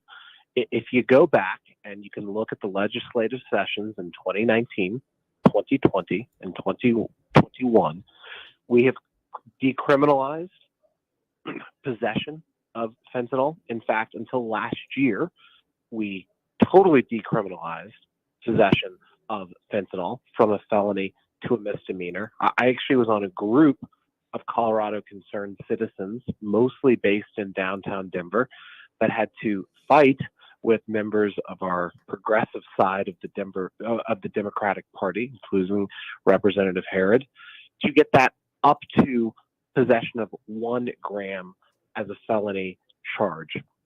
We've also seen decriminalization of auto theft. If you steal a car that is under $2,000 or in Kelly's Blue Book value, that went from being a felony to a misdemeanor. We've also got a district attorney in the city who is not prosecuting people for car theft and for car parts that are stolen. How are you going to deal with that? Because you can't control her. How do you navigate these roads? You know, I believe in the awesome power of leadership, George. And quite frankly, our mayor has been relatively silent on what DA McCann has been doing, or better put, not doing in the city right now. And I think there needs to be a conversation with the residents of Denver and DA McCann as to if her policies, particularly around when and where she's deciding to charge people, if that is the best for Denver. The other thing... And Kwame, it's not just the charging. It's the bond agreements that they make. They went from a ton of PR bonds to then when they got reported on, I think by Tony Kovaleski, they came out and said, well, actually, now we're going to go to $1 and $5 bonds. It's the people that are not being held who are most likely to go out there and reoffend who continue to go out there and reoffend. George, I couldn't agree more with you. There have to be consequences for those who commit crime. You know, where we've lost our way is, I think, most reasonable people can strive to create a system that doesn't get people onto a path of committing crimes. However, once people are there and once people are committing crimes, you know, we've had 5, George, catalytic converters stolen from our main vehicle at Tattered Cover over the past 15 months. Once people are at that point where they are stealing and committing crimes to live their lives, we as a city have to make a choice. Are we going to accept that, or are we not going to accept it? I'm not willing to accept it. And on day one as mayor, I will do everything in my power, including bringing great legal minds like yours into the conversation. Set the bar low. Influence. Well, no, we've got to influence DA McCann, because you're right. She has independent powers, but she's not using those powers in a way that is promising for the city. And no other candidate, George, is talking this way. And that's the void of leadership that I think Denver has faced, at least for the past 4 years, and some people would say arguably longer. We need a change in direction of that. We need someone who has a vision. And my vision is I want beautiful neighborhoods, and I'm willing to do everything to make that vision come true. When you look at the things that you have decision-making authority over, or at least input, and you don't with the DA's office, so I appreciate that you want to take this leadership approach. I don't this is just me, Kwame. I listen, you may be better than everyone that's come before you in this. I don't think you change, Beth, but whatever. Let's get to the things you can control. One of them is the appointment of judges at the county court level. That's unique to Denver. Most county court judges are appointed by the governor, but in Denver, you're going to have certain powers, and those cover a whole bunch of crimes, from some lower level domestic violence and child abuse charges through DUI and some other drug possession charges. One, I want to get your take on what you're looking for when judges get appointed. And two, police chief and director of public safety, manager of public safety. What would you be looking for in those positions? Let's go in reverse order, George. I'm looking for a police chief that doesn't want to make excuses. I hear from our police officers that they don't feel empowered to get the job done. As mayor, I will support our police officers. And subsequently, I'm going to require our next police chief to provide a plan that makes our police officers feel comfortable doing their job. The other thing we've got to do... Does that mean when you say the next police chief, does that mean that if you're elected, you're of a mind to change out the current police chief or not? I think we've got to have a nationwide police search, George. And I don't think you can say that we will keep the police chief or that we won't keep the police chief, but I can guarantee you that there will be a police search. Okay. The second thing we've got to do, and this is something that is confounding to me as a small business owner, we've got to do a better job recruiting our police officers. If you look at the state of Florida is going outside of their state, and they're offering packages and incentives to bring police officers into Florida to do their job. We've got to think big like that in the city and county of Denver. We've got to have housing options for our police officers, and we can't accept that there just aren't enough police officers on the street right now. George, we have the same number of police officers in this city that we had in the 70s. Look how much our population has grown since then. That's so we've got to bring in someone who knows how to recruit officers. I'm sick and tired of hearing that the police can't do their job because there are not enough of them. Recruit more officers. I think as far as judges, you nailed it. Actions have consequences. If you look at some of the judges in the city and county of Denver right now, they are allowing criminals back on the street. They are not using their judicial powers to create maximum sentences under whatever crimes are being put before them, and they should be accountable to the citizens. So as mayor, you can voice those topics. You can talk to the city about that. Now listen, we have an incredibly educated voter base here in Denver. It's one of the things I always love. People Google, they ask around, they get to know their candidates. And so Denverites are going to make informed decisions. But what the mayor can do is use their power they can use their power with the bully pulpit, and they can bring light on these issues. You can do more than that, Kwame. If you're the mayor, you get to decide who those judges are. Are you talking about, listen, I'm going to pick people who are smarter and tougher on crime and not such an apologist 100%. for those who are committing it? 100%. 100%. We have got to have judges that understand that there are consequences for those who commit crime. It is not a judge's job to make up for society not giving opportunities to an individual who has committed a crime. That's not a judge's job. When you say this thing out there, and you're speaking to the choir here, man, but when you go out into Denver and say these things, what kind of response do you get? George, Denver is at a tipping point. Let me remind you, East High School, the heart of Denver, just had a student who was shot yesterday. All Denver public schools subsequently had to go under lockdown. We're at a tipping point in this city, and we need someone who is willing to address that. Because step one is acknowledgement. And none of the other candidates right now are willing to do that. And I think the differentiation between me and them is I run a small business. We have 2 locations in downtown Denver. It is impossible for me to look away and to not see the things that are happening on the street. And so the reason why I got in this race is to voice these concerns. If we do not make changes, if we do not appoint judges who are going to enforce the law, if we do not try to influence DA McCann to prosecute people who break the law, if we do not think through innovative ways like home rule to change some of the laws that are decriminalizing things throughout our state, we are going to be Portland. We are going to be San Francisco. We are going to be Seattle.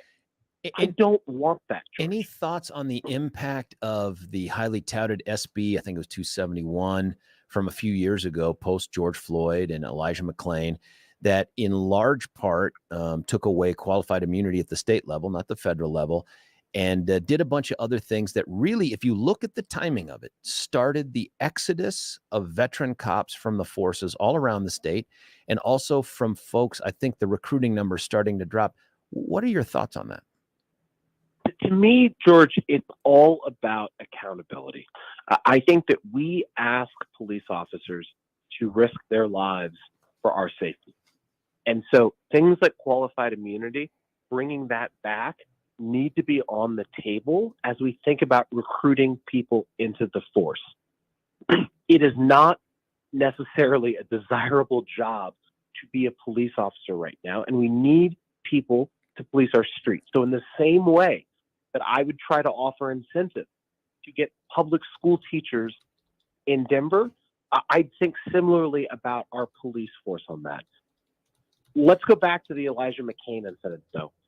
We've got to have, and I want to be clear, that was an Aurora situation, yeah, not Aurora. Denver. Right.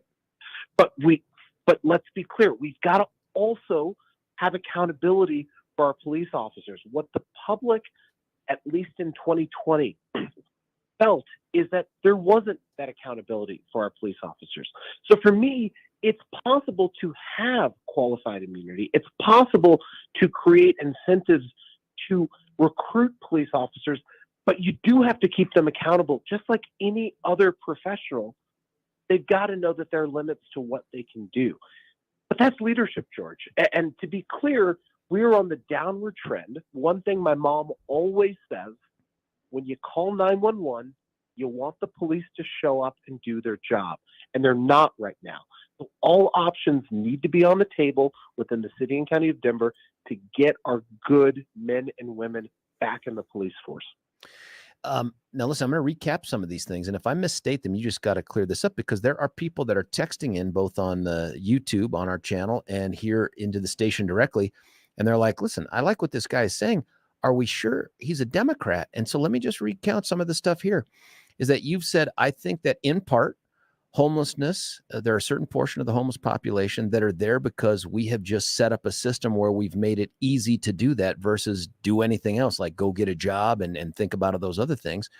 You think that crime is out of control, and one way to address that is through increased recruiting, and you want to focus on enforcing the law. You want to encourage DA McCann to actually fight for bail and bond on offenders, and you're thinking of appointing judges who are tougher and smarter on crime. Kwame, what am I missing here? You're not missing anything. George, you are speaking to a small business owner. You are speaking to someone who is a Denver native. Everything I've gotten in my life has come from the fact that I was raised in this city, and I've got Denver pride. And I am deeply concerned that this city is not headed in the right direction. I am also wildly optimistic on what we can do and the beautiful neighborhoods that we can have. But we've got to have someone who's speaking honestly on issues. If you look at Eric Adams in New York City, there's another lifelong Democrat who is tough on homelessness and crime. One thing I'll tell you, George, is that when you see these spikes in homelessness, when you see these spikes in crime, the neighborhoods that are most affected are largely Black and brown. So this is personal to me, that we've got to get this in order in this city. And that's why I feel this way. And I think when you're thinking about candidates in the mayoral race, You now have an opportunity for someone who has a viable path to victory. There will be someone who is a Democrat elected as the next mayor of Denver. We all know that. But you've got a Democrat who is first thinking through the eyes of a small business owner and through the eyes of someone who absolutely loves this city. And I think that person can create change that not just conservatives, but also Democrats want for our city right now. Kwame Spearman, Denver mayoral candidate. It's been an eye-opening interview for me, and I know from the listeners, just because all these folks are texting in. Some are like, ask this, and we just don't have enough time to do it because I got to cut you loose to go back to running a business and running a campaign. When is the big election day for Denver? The big election day is April 4th. Ballots will be mailed on March 13th. Oh, and boy. Listen, if you want to know more, please, go to my website. It's Kwame, Kwame, for Denver.com. If you like what you're hearing, always feel free to make a contribution, and we'll go from there. Kwame, I'd love to have you back on as this thing develops. I know you guys have some big debates coming up. If someone wanted to watch you and listen to you engage with these other candidates, where's the next best place to do that? Next debate is on 9 News, hosted by our friend Kyle Clark. It's going to be on Thursday evening at 7 p.m. Can I ask you, just because we've had Andy Rougeau on here too, and 9 News is excluding him from the debate. Do you think that's right? I don't. I think that we have to have all voices who want to represent Denver. It is not an easy thing to run for mayor, and this is such a consequential election. All voices should be heard. I think Andy should be on that stage. Buddy, I miss you from the Colorado Inside Out thing. I think because you're a candidate, they don't want to risk having all 17 on, so they can't have you on, but I hope to see you again soon. Awesome, George. I hope to come on this show again soon. This of course. Anytime, you let us know, all right? That's Kwame Spearman. He is the Denver mayoral candidate. I'd be honest, tell me that you didn't listen to that and think you were going to go into this interview thinking you were going to hear a whole bunch of different answers, and then you heard those and thought, wait, what? Because we've had a bunch of texts in here saying, are you sure that guy's a maybe this is an old school, common sense, tough on crime Democrat in Denver. I thought they were extinct, but maybe we've got at least one in the mayoral race. Let's get your feedback on that too. Give us a call, 303-696-1971. Happy to get your feedback on this. And is it doable? Can Kwame win this thing? And if he does, can he right the ship in Denver? I hope so. I mean, Colorado's the only home I've ever remembered or ever known. I need Denver to be great. And right now, it's not. George Brockler on The George Show, 710 KNUS.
George Brockler back with you here on 710 KNUS. My thanks to Kwame Spearman for giving up so much of his time to have that great interview. He mentioned housing, and as long as we're on that topic, I should tell you that the housing expert you need if you're looking to buy or sell or both a house is our good friend Gay Ribble and the Reynolds Empower Home team. These are the folks that get it done for you in the most stress-free way. But by the way, they're such experts. They'll do things like outperform all the other average realtors out there. On average, $30,000 more for your house.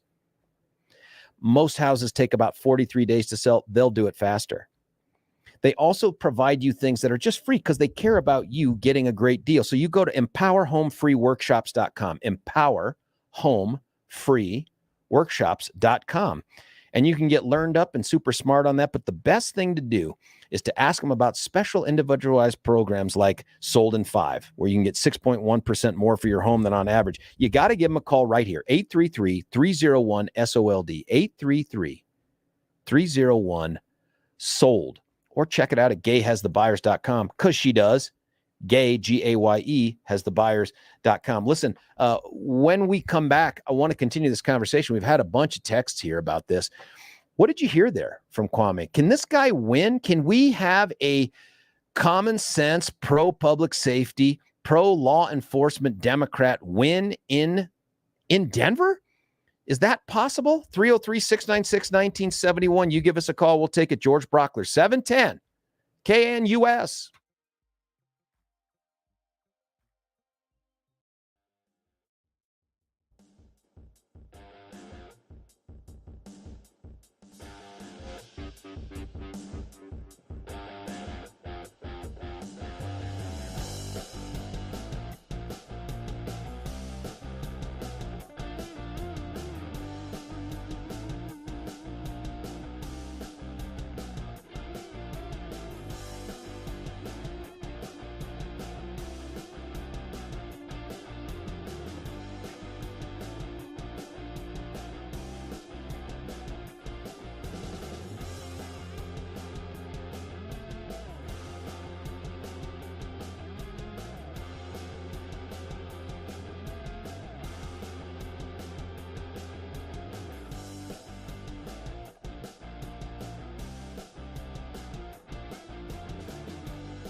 George Brockler back with you. We are halfway through the show. 10 o'clock, as you know. We turn it over to Charlie Kirk, one of the big national guys. We keep it national at 11 with Prager, national at 1 with Gorka, but then we bring it right back here to beautiful Colorado and go live and local with Deb Flora from 3 to 4. And then Stefan Tubbs from 4 to 7. And I have to emphasize Stefan here because I will tell you about a conversation I had in the 5 o'clock hour, amongst many other things that are related to the big El Paso trip we're taking next week. I got a call from Stefan, formerly Steven, and he said, what in the hell's going on your show? Because I'm getting a bunch of texts from people that are asking if I've changed my pronunciation to Steven. And the answer is he has. And so if it ever, I'm kidding. He has said, I have not changed the pronunciation to Steven. I reminded him about our great meeting with the bigwigs just last week or so.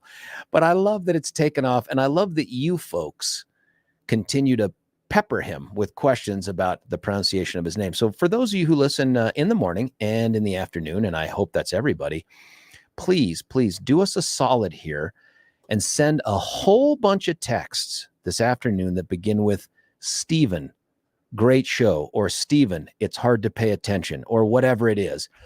But just put Steven in there a whole bunch of times. Ooh, yes, his name is Stefan, and we'll keep calling him that. But for just today, let's have a little fun at Stefan's expense. Now, listen, we just had, I thought, a pretty eye-opening interview with Kwame Spearman. Now, that's a name that might not be familiar to you, but his business is, and that is the 8 locations that make up the Tattered Cover Book empire there coming out of Denver. I've been shopping at that bookstore since I was a wee little lad, and it has always been something special. I'm not going to deny that Amazon hasn't taken some of the luster off of it just because it makes it so much easier to get stuff delivered. But it's a great experience to go. If you still love books, you know what I mean? If you love books, it is Mecca. If you love books.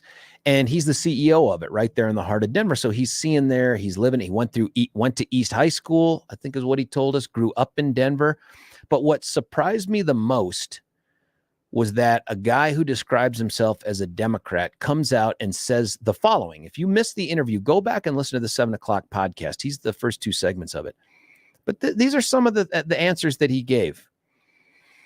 One, I think in part, there are these 2 populations of homeless. There are some for whom the system has failed. And I presume that includes the mental health folks and some of the folks who are dealing with addiction. But then he said the other group, and I was surprised by this. I thought we were going to go a different direction. He said the others are the people for whom the system has made it just too easy to live in these encampments, made it too enticing, has not encouraged them to get back into the system and to earning a living and to doing all those other things we kind of expect out of our neighbors. And I thought, whoa, that's eye-opening. But it kept going. I mean, if you recall from that interview, I asked him about what do you do about the crime issue? And let me back up. Let me start with the homelessness thing. Because at first, I'll be honest with you, that when he first addressed the homelessness issue, I thought, here we go. It is that typical response you hear from politicians on both sides of the aisle. This isn't a Democrat or Republican thing of we really got to know what the neighborhoods want and we need to talk to the community and we, sensing sessions and all this stuff. Okay, yeah, that's true. There's value to that. But people want solutions. So I confronted him with that very thing. And sure enough, he talked about things. I'm not in favor of rent control or rent stabilization. What? I mean, Kelly Bruff and Mike Johnson, who are 2 of the big fundraising front runners, they're in favor of stuff like that. Come out publicly. This guy's like, no. This guy's much more attuned to other things. Like, let's talk about how we're using our public spaces. I presume if we'd had the time to do a deep dive on the regulation of housing and the permits and stuff, my guess is, and we'll have Kwame back. I thought that was a great interview. He would say, no, we got to figure out a way to cut through some of the red tape so the people who are building the housing can actually figure out a way to do it to help drive down the cost. That makes a lot of sense to me. That was also eye-opening. But then we get to the crime issue, and I confront him on the fact that he has a DA that is wedded to the idea that very few people ever need to stay in jail pending the outcome of their cases. And he said, I'm going to use leadership to go and try to talk to her, to explain to her the situation, see if we can't come to some kind of mutual understanding. I don't think that's going to happen. I mean, Beth has been around for a long, long time. She's been in the system a long, long time, both at the legislature and at the city level. You're not going to talk her into changing her philosophy on bond or bail. That ain't going to happen. And while the next interview, I'd probably ask him, if she wouldn't do it, would you oppose her for re-election? Now, I don't know if she'll stand for re-election. That's coming up here in about 2 years. But man, this election could have a big impact on that. And then when we talked about the chief of police, he made it sound like dude's job isn't secure. It's not I'm looking to make a change, but I'm looking to see what my options are. Wow. That's kind of a big deal. When you talk about things like the manager of public safety in Denver, know this, there are candidates out there who have on their staff, a candidate who has on their staff the former head of the ACLU out here. So extreme that the ACLU said, we got to part ways. She's not only part of her inner circle advising her, but she's someone who behind the scenes people are saying she could be appointed to the position of manager of public safety. What? A person who has thwarted the police and law enforcement for years is now going to be in charge of law enforcement and public safety. That's shocking to me. But Kwame's saying, listen, people need to feel safe in Denver. Yes, brothers, preach. Of course they need to feel safe. I mean, he said things that should not sound like wow, but they sound like wow coming out of Denver. We need to enforce our laws. What? More of that, please. We need to enforce our laws. People need to be held accountable for the crimes they commit. He talked about the ability to coexist in an environment where law enforcement has qualified immunity, but they're also held accountable for their misdeeds on the job. What? I mean, it's mind-blowing. People were texting in here, how in the world can this guy be a Democrat? And my guess is when we have him back on, I'll ask him, I'm like, tell me about the other things. And I'm sure it'll be a lot of other social things. But when it comes to the city, his home city, the city that this guy loves, he's given answers that I'm like, damn. I mean, that's exactly what I want to hear. When's the last time we had a tough on crime Democrat? I mean, Bill Ritter, maybe, when he was the Denver DA? I don't know, but it seems like it's been a long, long time. I'm anxious to hear what some of these other folks say. We'll get Mike Johnston back on too, talk more about the crime thing, and he's got some ideas. He wants to do some rent stabilization stuff. We'll talk about that. Maybe I'll reach out to Leslie Herod as well and see if she doesn't want to have a conversation. And frankly, if you're a mayoral candidate, I'd be willing to have a conversation with you. Also, he said, I think 9 News is wrong for excluding Andy Rougeau. I think we need to have Andy Rougeau's voice there. We need as many voices as possible. A guy in Denver is taking on the 9 News machine on their decision. I don't know, man. I did not know what to expect. I'd only met Kwame at the One Colorado Inside Out thing. I thought he was super nice. Very generous with his business to turn it over to the station for that. Also, his answers were, I just thought, really moderate, but I did not expect this. I mean, it's impressive, but the question is, can he win out there? Can a Democrat who says these things win? I mean, we've had some text here. Our buddy Joan has said, good morning, George. The guy's blowing smoke, saying what the people want to hear, but Dems never do what they say they will do. He cannot win. Those are all different sentences. One, good morning, Joan. But how do you know he's blowing smoke? He sounded sincere to me. I mean, if you know something that where this guy has taken a different position in the recent past, I'd love to hear, but I don't think you can just presume that from the fact that he's a Democrat. I know that we love to be super politically tribal here. And if anyone chooses to be a Democrat, then they must be Satan's spawn or something like that. They must hate America, hate Colorado. They want to turn the key and let clearly that's not the case. I don't know, man. And then I said, how do you know he's blowing smoke? And Joan says, he's on the Brockler show. And Joan, it's not an O, it's AU. Just saying. Wanting to appeal to the non-hard Dems. Same book O'Day was using. I don't agree with that at all. I don't think that's right at all. This guy, I don't think this guy's blowing smoke, but here's the good thing. We've got it on air forever. If this guy pulls it off, and I'm starting to think maybe this guy is a guy that should get way more attention. He's not one of the top fundraisers, but dang, man, the stuff he says, I want to hear more of it. Kwame for Denver, huh? And then here's another one. How about this is not about Kwame, okay? But this is how about Steven stop being such a crybaby? I love you, man. And it's Stefan, by the way, but I think for the rest of today, texts, all that stuff, emails, please, just for one day, let's do a final Steven, and then we'll get back to reality. Can't believe you'll be out of town on your 3rd anniversary. Oh, this is Alexa, the official, unofficial historian for the show. I assume they will get you a cake in El Paso. Yes, but it's a cake that will be made in Mexico and just brought right over the border. It'll be a urinal cake. Exactly. Probably take an extra large suitcase for all the gifts you'll be bringing back. I'm bringing an extra large suitcase, but it's to bring back someone from over the border. I understand that they're only here to work. I see my days in Denver coming to an end in July if Herod gets elected. Now, listen, I don't know if she's the antithesis to Kwame, but certainly on the criminal justice stuff, they have butted heads. There was another forum that they had, a Denver race, not that long ago. And one of the things that was highlighted in this article, and it's Colorado Newsline, they must have covered this thing, is they covered sort of not dust up's too strong. But this is Spearman. This is what he said on the radio. I'm reading the quote from this article. There are 2 types of groups when we're thinking of our homeless population. There are people who the system is failing. He said that here, and we've got to continue to innovate and offer services. But there's people who are exploiting the system. He's talking about people who are experiencing homeless, exploiting. Where do you hear that? You don't even hear Republicans use those words. I don't know. And then he continued, Leslie, speaking to Leslie Herod, with all due respect, the policies that you've championed over the last 3 years, whether it's decriminalization of fentanyl, whether it's making it a misdemeanor from a felony to steal a vehicle, don't you think that has created a culture that is in our city right now in which more people are committing crime, they're committing violence, and quite frankly, they're engaging in homeless activity? What? That doesn't sound like your stereotypical Denver Democrat. That is, I don't know, folks. I don't know. Can a person who preaches the truth in that way, even if he's a Democrat, can that guy, a successful businessman out of Denver, can this guy win? 303-696-1971. Someone says we'll do more today than any. He might. Denver. Yeah, Dan's a great guy.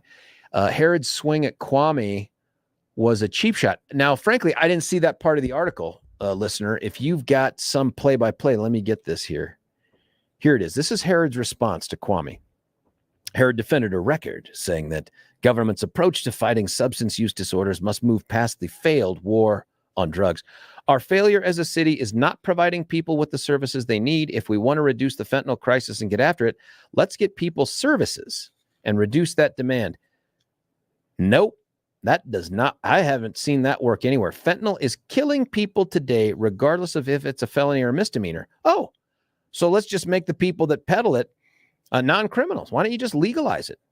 People are still using it and they're still dying. What are we going to do about it? We're going to crush all the sources of fentanyl in part. We'll hold people accountable who even use it, not at the same level. I'm looking to not jail, addicts, but just turning them around and sending them out the door to go find their next hit. That doesn't work. That leads to death. But I'll tell you what we can do. How about we close our border? How about as the mayoral candidate of a major city that is suffering from all the failed immigration problems, you stand up and say, I demand that the president, who's the head of my party, do something about the border. Where's that? I don't know what she said but here it is. The listener said she attacked Kwame for what he pays his employees.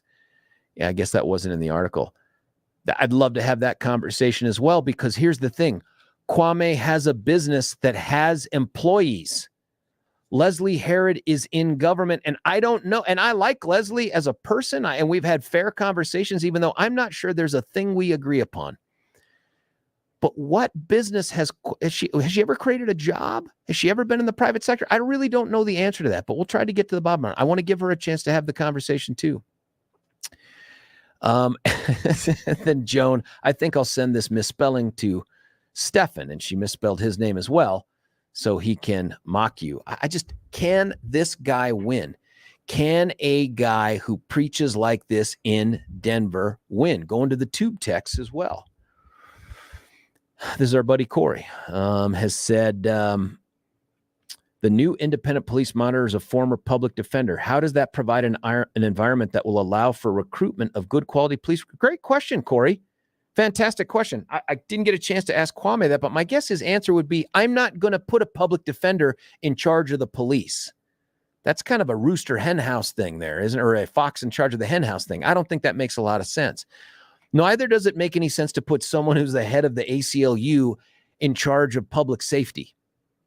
I mean, this is someone who's done more to decriminalize crime and to keep people out of jails than anyone, and we're going to put them in charge of public safety? That's nuts. Someone else said, I like his answer. So that's Corey, surprisingly. Here's Troy. Controlling rent and a home first solution isn't the solution.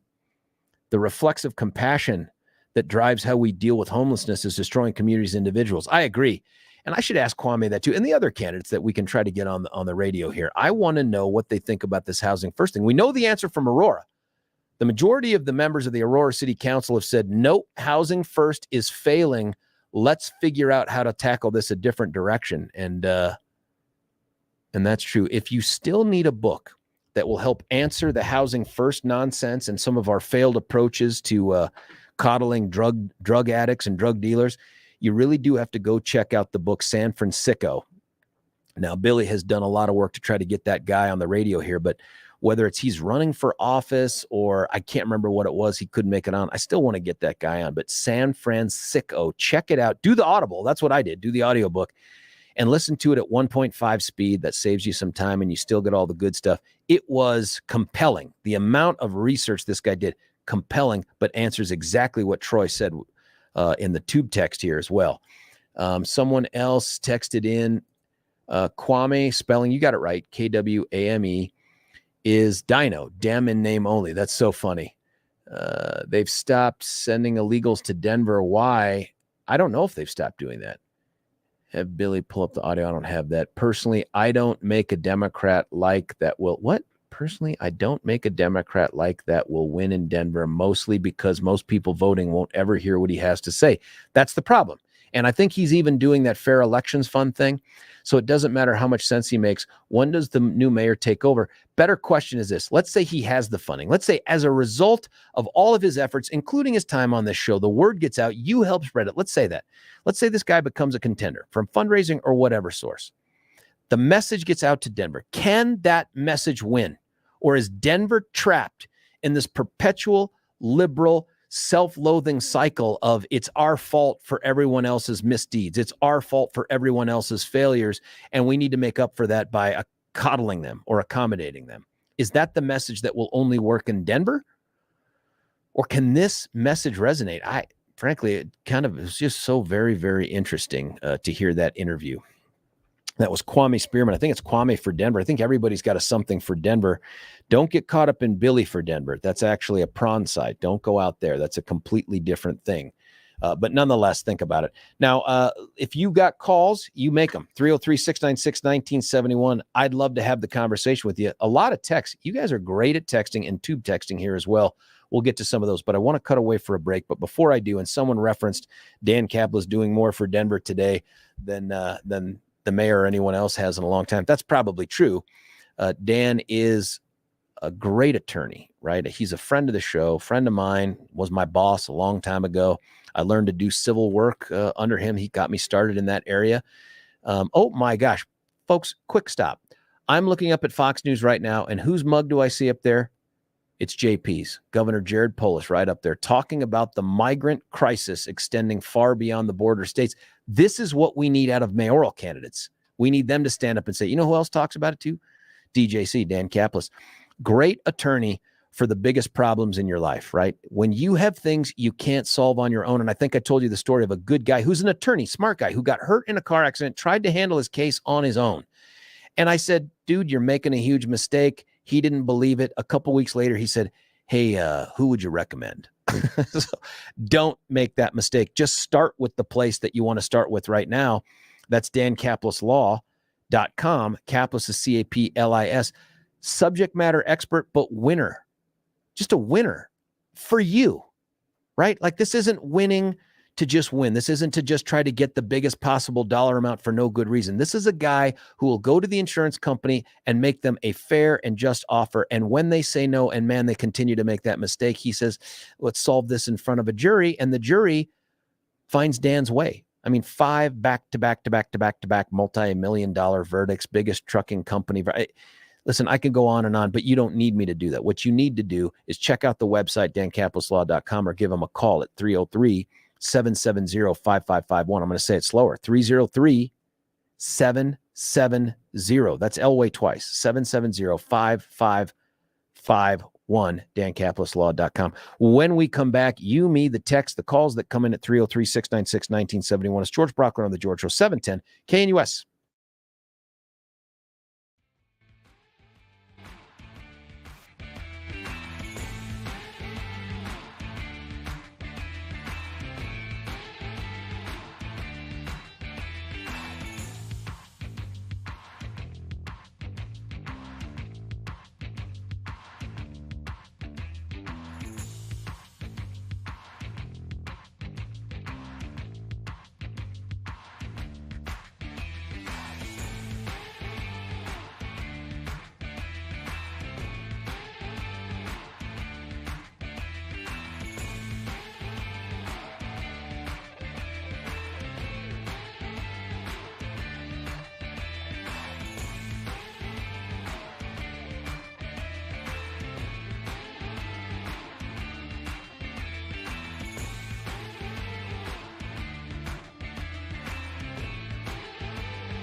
George Brocco back with you here, 710 KNUS. Some texts coming in here. Our buddy Alexa, I would love to see Andy or Kwame win. Unfortunately, after Hick, it is evident that only candidates with the blessing of the Denver political elite will win. The BS that went on to shield Hancock when Chris Romer ran was very evident, especially from the mainstream media. Also the same when Jamie Gillis ran in the last election. You know, she'd be an interesting addition to this, but 17 is a lot. I mean, that just makes it really, really difficult when you've got 17 in there. Listen, here's what I want to do. There was something else. I was hoping to get the sound from Polis on Fox News, but apparently we can't grab it until they do something else with it. But I'd love to hear what he said, because one of the banners that ran underneath his name was Colorado edging towards ending income tax. Like, man, if that's a position he's taking, I tell you, there's a lot of love coming from this guy right here over that thing right there. That's very, very interesting to me. But I want to shift gears to something else that hits a little closer to home for me. As you know, and many of you out there are veterans, I'm a veteran of the good branch. That's Army. That's no offense to the other branches, but honestly, offense to the other branches, because the Army's the good one. And it's the senior service, folks. I mean, 1775, you can't deny that. But here's what's going on. The Army and all branches are struggling to hit their recruiting numbers. That's true of the Guard as well. It's a struggle, and there have been a lot of reasons for it. But there is a new report that has come out. AP reported on it, and it has been reported in National Review as well, that talks about the reasons why.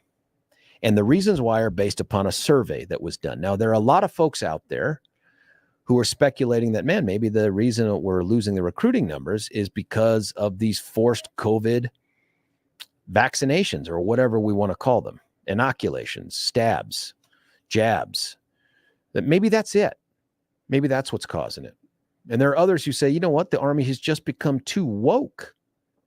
There are too many things out there that are changing for the military that suggest that they're bending a knee towards whatever the far left social agenda is, rather than focused on their number one job, which is being the best killers on the planet Earth. That really is their best job, right? Like, the military exists to defend America with force. That's it. All the other stuff is secondary, tertiary, and whatever the rest of those numbers add up to in words. That's what has to happen. And so there's a real sense that, man, maybe there's a bunch of men and women out there who would love to be patriots and throw on the uniform, but they're just staggered by the idea of having to be subjected to all this other stuff. But this survey that has come out, and I got some issues and questions with it. This survey has come out and said, that ain't it. That is not it. That instead, it's about a whole bunch of other things. The top 3 concerns, according to General Fink, who's the guy that I think reported on this. He is the Army's marketing guy, I guess. Major General Alex Fink. Major General is 2 stars. 2-star General Alex Fink says there are 3 top reasons why young people don't want to join the Army. Number 1, fear of death. 2, concerns about post-traumatic stress disorder. And 3, leaving family and friends. Now, I don't know if those are in order of it, but those are the 3. And that's what they're saying from this survey is the reason that they're having trouble recruiting. And I got to say, I don't know what the answer is, but out of 4 kids that I have, and obviously Trey, Trey's limited. He just never got to grow up with the idea that he could be a soldier. And so I think that probably spilled over a little bit to his sweet brother, Jeff. But Amanda, nah. Amanda is more likely to want to join the Peace Corps and than she is to join the military. But she is a big supporter of the military. It's not that she's not. And I know there are some folks out there who are like, she's a liberal. She's got liberal tendencies on the social stuff, but she is conservative elsewhere. But she's just part of that new generation. But she don't want to serve. But Graham does. Graham wants to go to the academy. I mean, Graham wants to put on the uniform, and he wants to go and support his country, defend his country. 1 out of 4, that ain't bad. And if I look back at my own family, my dad did, his brother did, but neither of his sisters did at a time when they probably wouldn't. On my mom's side, we had 3 brothers out of 9 kids total that served in some capacity. My grandfather served, but it was the New York Guard. My brother didn't. My sister didn't. Never had any interest in it. So maybe we're still on par. We're still getting there. We're still at least one a generation. But if you've got friends or family, or maybe more importantly, kids out there who are in that range of age, and for this, the appropriate group, these respondents that they're counting on for this are 16 to 28 years, right? I'd like to know what they tell you about service. Do you know folks that want to serve? And if they don't, why don't they? Is it something that just doesn't show up on their radar? Here's what Major General Fink said. They just don't see the Army as something that's relevant. It's revered, just not relevant. Damn. That is a big blow. Is that a generational thing, or is this just a blip? Why are we struggling to recruit? Now, I can talk to you about my own concerns about the survey and some of the things that the Army didn't tell us, which I think they should have to tell us about the survey. But I want to get to the phone lines, 303-696-1971, and we're getting texts coming in here. Someone texted in West Point. Listen, would Graham go to West Point? And I think that's the question. I think so. If he got into both West Point and Annapolis, I think he goes to Annapolis. But the guy's just drawn to the whole Navy thing, fascinated by the Navy SEALs. And I can't say that is dissimilar than what Dad said. But as you know from my past stories, Dad got crushed by the Navy when my eyes came back as less than perfect. Had a little bit of a color impairment there. The Army said, we don't care. The Navy said, we do. And so it ended up being Army for Big Daddy. Would he go to any of the academies? I think he would. And as you know, you can cross commission. You don't have to commission in that branch that you go to the academy for. That's possible. But that's a good question. Here's some Marine Corps. I've heard of it. I'm not really sure their function at this point. They don't really hold a lot of land. The Army does, but nonetheless, no income. Let me get to the phone lines right here. Jim, you're on 710 KNUS. Jim, what do you think? Hey, good morning. I know that the military's had difficulty recruiting, and especially now. Society has changed, and we don't look about, I don't think they look at jobs the same way they did in the past. I mean, even the Home Depot founder says that Americans are now fat, lazy, and stupid. I mean, that's one heck of a statement to put out there. I don't think that the young people qualify for the military health standards. Jim, you just hit upon something else I didn't read from but it's legit here. They said only 24% of those in that recruiting age are actually able to meet the Army standards. That is appalling, man. That is appalling. And here it is, 23% of Americans between 17 and 24. Hey, listen, callers are full here calling in. Billy had to step out of the booth. We had full. Mary, keep calling in. I can't remember who else was on the line. Forgive me, Jim. If you call in, Billy will get to it. He just had to run out of the booth here for a second. So keep calling in at 303-696-1971. So, Jim, what you're saying is borne out by some of the statistics. We've just created a generation of kids who can't meet the standards. Not only that, but now I listen to a conservative radio station, and you got conservative people out there saying we've got to provide housing for police recruits. We can't get police. We can't get people to fly airplanes. And now we've had a bunch of near misses in the last 6 months. Nobody. Who's talking about housing for police recruits? Oh, I thought I heard that here last hour. From Kwame. It ain't from me, man. That's Kwame running for mayor. Yeah, I'm not down with them providing houses, but I get where he's coming from on trying to address some of the issues, but I'm not down with that. I'm more in favor of the things he said about trying to support the cops. But why would society? And here's in my mind, I love working, and I've worked my whole life. I think it's fantastic. It's fulfilling, and but I don't know if people have the focus to do the things that we've done in our past lives. Plus, society is telling them right now that you get into the stock market and you can be wealthy by trading things that don't exist, financial products. I think we've screwed up our kids' heads. They don't want to work. We've passed on to them that success does not work. And maybe that's because in the past, this entire nation has had wave after wave of immigrants that have fed into build things, whether it's the Irish or the Chinese. Is that where we turn now? Do we turn to immigrants to fill our ranks of the military? We've had programs for a long time that allow folks that come across the border legally to earn citizenship through service. Do we need to expand that? Well, I think the entire nation has got to reckon with what's occurring because it's hitting us from all sides.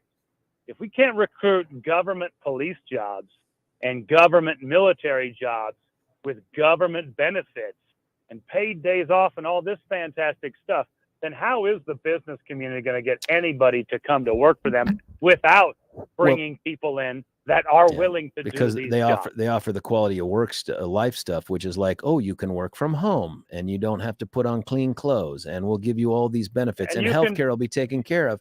But let me throw this out because you touched upon this. There are benefits now the Army is looking to provide. So for recruiters, if they exceed their recruiting goals each quarter, they can get up to a $4,500 bonus each quarter.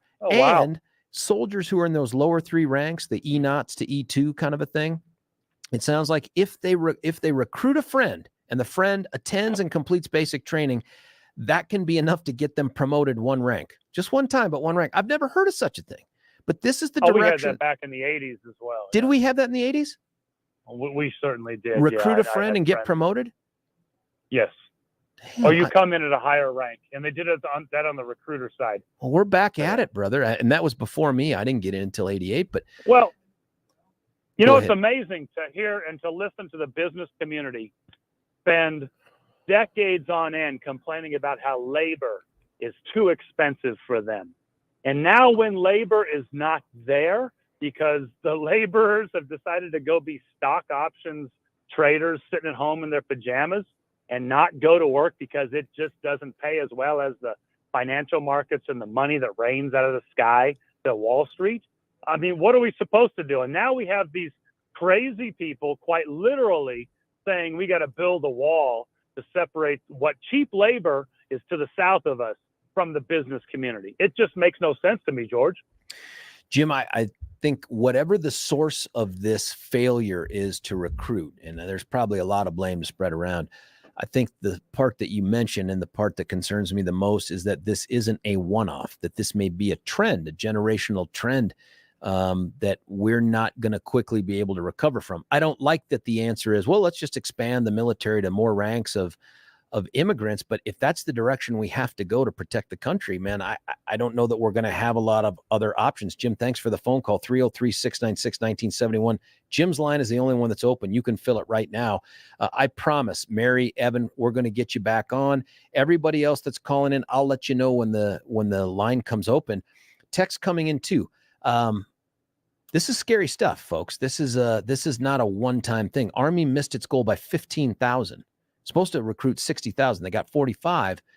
Secretary of the Army now says, well, we're going to do some kind of a flex or a reach recruitment. We're going to get 65,000 to try to make up for some of that hole. I don't know. Why can't we get American youth motivated to want to serve their country? And I don't care if it's the Reserve Guard or active duty. Why can't we do it? 303-696-1971. I'm going to recruit you to do something right now, and that is to become a hero to that special someone you love on this day, on this Valentine's Day. And the only way you can do it now is you rush out to the store and buy a whole bunch of candies that they're like, they're going to be on sale tomorrow. Maybe you buy a card and throw some things in there. You're the best thing in my life. I love you. But how about this, man? How about take a trip to Beau Visage? It's a spa. You don't even have to drive out there, my man. You can check it out online, BVSPA, Bravo Victor Sierra Papa Alpha.com, BVSPA, BVSpa.com. And you can get that special someone in your life. And I'm telling you, it doesn't have to be a woman. That's the way that this script is written, but I've done it. It's fantastic. There's luxurious offerings there, very competitively priced. The environment is so relaxing. If you want to pamper that someone, take them out of their stressful, hectic lives. You want to tell them how much they mean to you. Go to bvspa.com right now and get them that something special package. That's the way to go about doing this. And you can call them too. If you're like, man, I don't want to do it off the phone, or I'm driving and it's easier to just give my credit card number over the phone. Cool. 303-779-5002. 303-779-5002. First class, luxury, pampering, relaxation, de-stress. Beau Visage. Give that gift today. That'll be the best thing that he or she receives today. When we come back, we'll get to the phone calls, the text. It's George Brockler on The George Show, 710 KNUS.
I don't know if love can open the door to better recruiting for the military, but there's where we're at. Listen, folks, texts have been coming in. Phone lines, we now just have the one open. Just had a drop off, 303-696-1971. A lot of interest in this topic. I'll read a couple of texts and we're going to get to Mary and Evan. My son was thinking about service, ended up going to CSU. He will be the first male, his mother's and my family tree not to enlist for generations. Uncles, grandfathers, and cousins going way back Civil War era.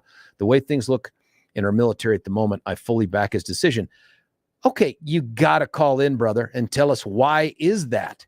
You've told us that he won't, but what's the reason? 303-696-1971. Mary, you're on 710. What do you think? I think as long as our commander-in-chief is completely uninterested, along with Obama telling him what to do, kids are talking. Nobody pays any attention to them. They're not protecting them. They're not speaking out. They're not doing anything. So the kids that I talked to, my grandson being one, said, why would I subject myself when our president and Obama aren't interested? Wouldn't you take care of us when they're hurt? We bring them home. It's a mess. Mary, can I ask, why do you think, shouldn't we have seen a spike in recruiting under Trump, if that's the case? Pardon me, say that again. Shouldn't please? we have seen a spike, a surge in recruiting during Trump's administration, if that were true? I think that probably if he had another 4 years, he did. He cleaned up the veterans. He wiped that out and cleaned that up. What do you mean by that? Wiped out the veterans. What does that mean? He got into the Veterans Administration and got rid of people that weren't I see what you're saying. In terms of recruiting that generation of your grandson into the military or granddaughters, why do you think it didn't surge under Donald Trump? I think that I don't know. I think that the military thought a great deal of it. I don't think kids now, that's been 4 years, 6 years. I get that, Mary. But if it were that easy to just say it's just the commander in chief, and my concern with that is this: the commanders in chief change, right? Like when you sign up, you agree to follow the chain of command, and you know that this person is going to have huge influence on some of the decisions they make. But you're really standing up to defend the Constitution, not a person, not even the institution of the presidency, but the Constitution itself. And it seemed like that should transcend all of this. Now, I was fortunate enough that I got sworn in. I just missed Reagan by a year. I got sworn in under George H.W. Bush. But then there were folks that enlisted by the droves under Clinton. You know, I mean, Clinton was okay. Well, it's interesting. Bush was okay, fair. But when it came to Obama, nothing. Absolutely nothing. I don't remember him going to bringing the planes in with the wounded and ever meeting them. I don't know the answer to that. It's an interesting question. To get out of there. Mary, I don't know the answer, but I think that some of the things I'm seeing from the text are some people, what you're saying resonates with them. And thank you for listening. And thank you for the phone call. Mary's line is open, 303-696-1971. Evan, you're on 710 KNUS. What do you think? Yes, I can only speak from what my son tells me. How old's your boy? He's 42, 43. Okay. He retired as a Marine Corps colonel after a little more than a quarter century of service. I served in the Navy. My father served in the U.S. Army Air Corps. Great. Now, he made it up to battalion, and I know he very much wanted a regiment, which he was not given. However, two of his friends were selected for regimental command, and they're in training now. And the word he's getting back, George, is that it's all woke. You know what? It's all paperwork. But when you say all woke, are in the selection of the people who got regimental command, or in the training the regimental commanders to be are getting? Current training. Does he tell you what that means? It's all woke. What sort of things they're teaching? Well, it's all paperwork. It's all paperwork. That's the word I get. And that's really, at this point, George, all I know about it, and really all I can say with any authority. With the paperwork, does he emphasize things like they're telling us we have to do this or we can't do? Does he give you any of those insights? Those specifications I don't have any privy knowledge of. But all I know is from what they're telling him, he's glad he's out. Yeah. Well, listen, I hate to hear things like that. This particular recruiting thing doesn't seem to touch upon the woke thing. Only 5% of the respondents said that. Does the government tell us any truth anymore? Well, we'll talk about the survey in the next hour here, because there's a bunch of people that want to have this conversation. Evan, thank you so much. I appreciate that. Listen, I'm happy to continue this conversation. Lots of texts, and I'm going to go through them on air with you, but give us the call. Let's talk about this, not just text about it. 303-696-1971. You, me, we're going to figure out the Army thing. Recruiting. George Brockler, 710 KNUS.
George Brockler right back with you here. Final hour of the Tuesday Valentine's Day show. Our number 303-696-1971. You can also text us, which everybody seems to be great at for this topic. And you can also hit us on the tube text as well. And I will continue to work through those and read them. Let me tell you a couple that we've got right here. And remember, the topic is military across the board. Army, Navy, Air Force, Marines. I guess we throw the Coast Guard in there now for purposes of Homeland Security. They're all struggling to recruit. And the question is why? Now, there's a new survey that was released by the Department of the Army through their, their media guy. It's Major General Alex Fink. He is the marketing dude for the Army. I didn't know we had one, but there it is. I imagine it's out of the Office of Recruiting. And bottom line is this.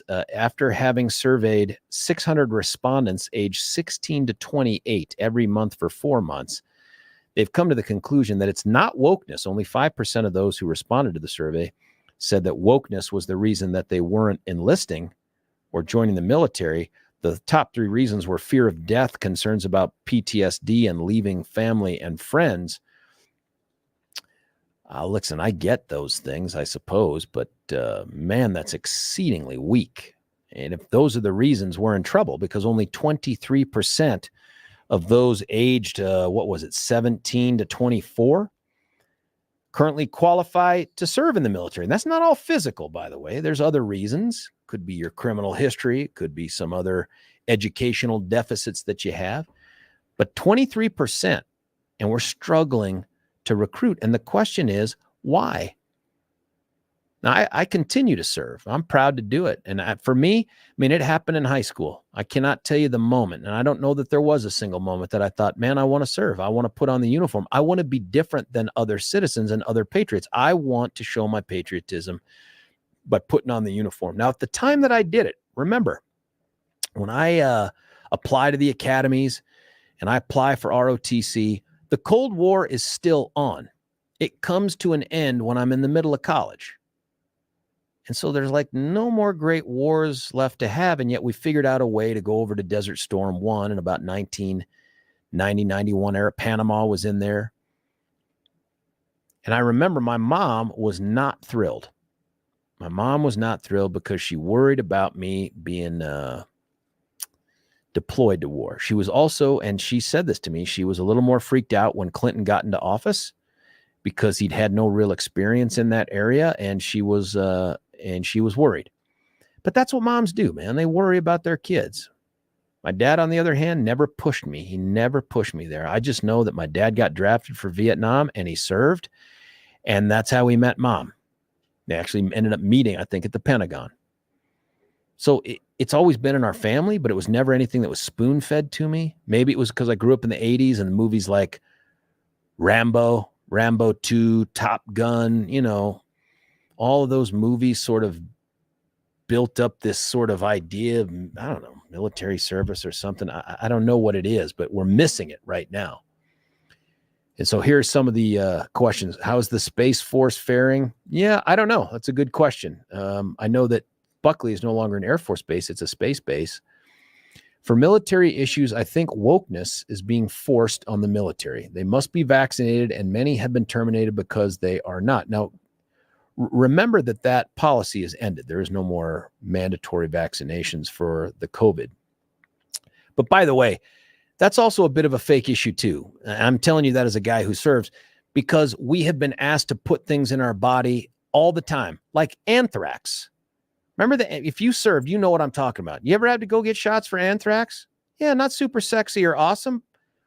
I don't remember a ton of people popping smoke and trying to flee from their obligations to follow those orders simply because it was for anthrax. And there were some bad reactions that came out of that too. Is also being reformed. Gender identity is also being reformed. I personally know a friend's granddaughter quit the Air Force Academy because she said she was constantly being harassed sexually by same-sex cadets. Okay, that is not a gender identity issue. That is a discipline issue and a failure. And the Air Force Academy has dealt with its share of it. And it also takes place in the ranks of the active duty Army, Reserve, and Guard too. And it's got to be drummed out. I think part of the problem here, though, is we have made some moves to try to make so many things co-ed in the military. We have lost sight of that piece of society that simply cannot stop itself from doing things against people who do not want them done. You know, we used to have sex-segregated barracks. We don't anymore. You have people of the same gender on the same floor anymore. I mean, that's crazy. You are just asking for trouble. And in no way is that an excuse for that criminal behavior. I'm just saying, man, leave your car unlocked. The guy that opens the door and steals is clearly the criminal, right? But dang, you can't put people like that together and expect there to be nothing. It has been an issue for militaries since there have been militaries.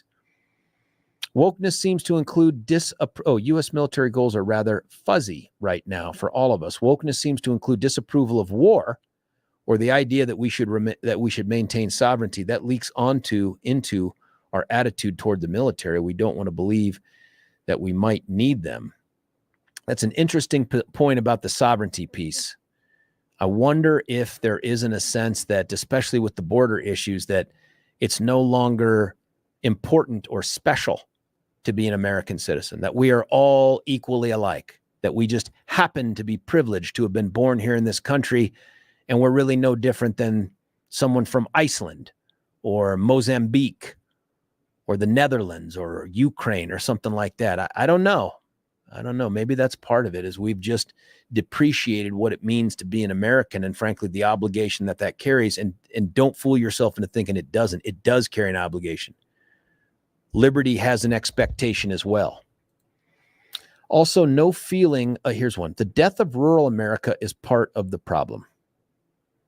Yeah, I wonder. I mean, I've never looked at recruiting numbers to see where they all come from, but my guess is the rurals contribute quite a bit. And what you'll know about Colorado is, outside of the Boulder-Denver corridor, most of Colorado is red Republican. Doesn't mean they don't still have Durangos out there and even Pueblos, but Pueblo Democrats, they're still right-leaning Democrats, in my opinion. They're still, and frankly, we have the Medal of Honor Museum down there.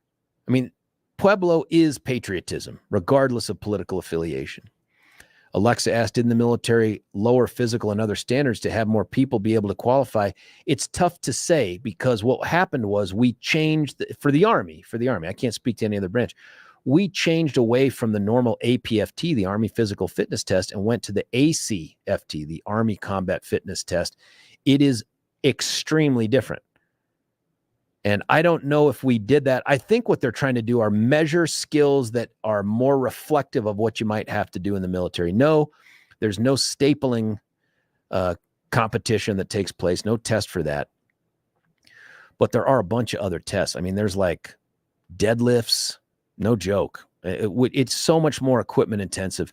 There's shuttle runs with dumbbells, with what do they call those weights that I don't ever use? The something bells, the old man moment here, not your regular dumbbells, but the ones that have the funny handle that stick out of the top. You have to do a shuttle run with those. You do this tire drag thing. You do weird push-ups where they're called release push-ups, where your hands are under your chest. You push up, and then you have to move your hands all the way to the side and bring them back. Really bizarre. There's a plank. I mean, there's just different things that they're doing. I don't know if they lowered standards to get there. And they still have the 2-mile run. I just know the last time I did it, I did really well. Of course, that was several pounds ago. We'll see how it comes up in the next couple of months. Hey, George, I get the feeling this recruiting issue is societal. We're so screwed up. Genders are Abbess Lock, missing it. Abbess Lock and gay and lesbian doctrine is being forced down people's throats. Literally, in some cases, it's sickening where we're going. And the recruiting issue is, in my opinion, just a symptom of the sickness that is overtaking our sad country. A kettlebell, thank you, for the love of Pete, man. And I love kettle corn. But here's the deal, man. The survey doesn't say that. The survey does not say that. Now, let me tell you one criticism I have with the survey, and I'll get to Richard and other people calling in at 303-696-1971 in a second. The survey is relatively small, right? And I think it's a voluntary thing. 600 people between the ages of 16 and 28 over 4 months. That's not a lot when you consider the size of America. Is it a scientific sampling? Don't know, because here's what happened. Media asked the Army, hey, can we see the other underlying crosstabs and metrics and all this? And the Army pushed back and said something, in my mind, bizarre. They said that, well, here's the deal. We contracted with a private company, and as part of the licensing agreement, we had to agree to not disclose certain things. I'm sorry.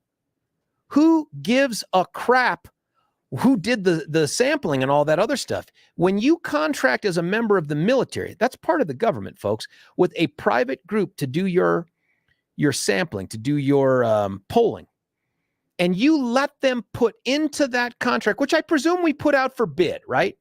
When you let them build into the contract, we're going to require you to withhold certain information from the public that you're going to provide these results to. The short answer is go away.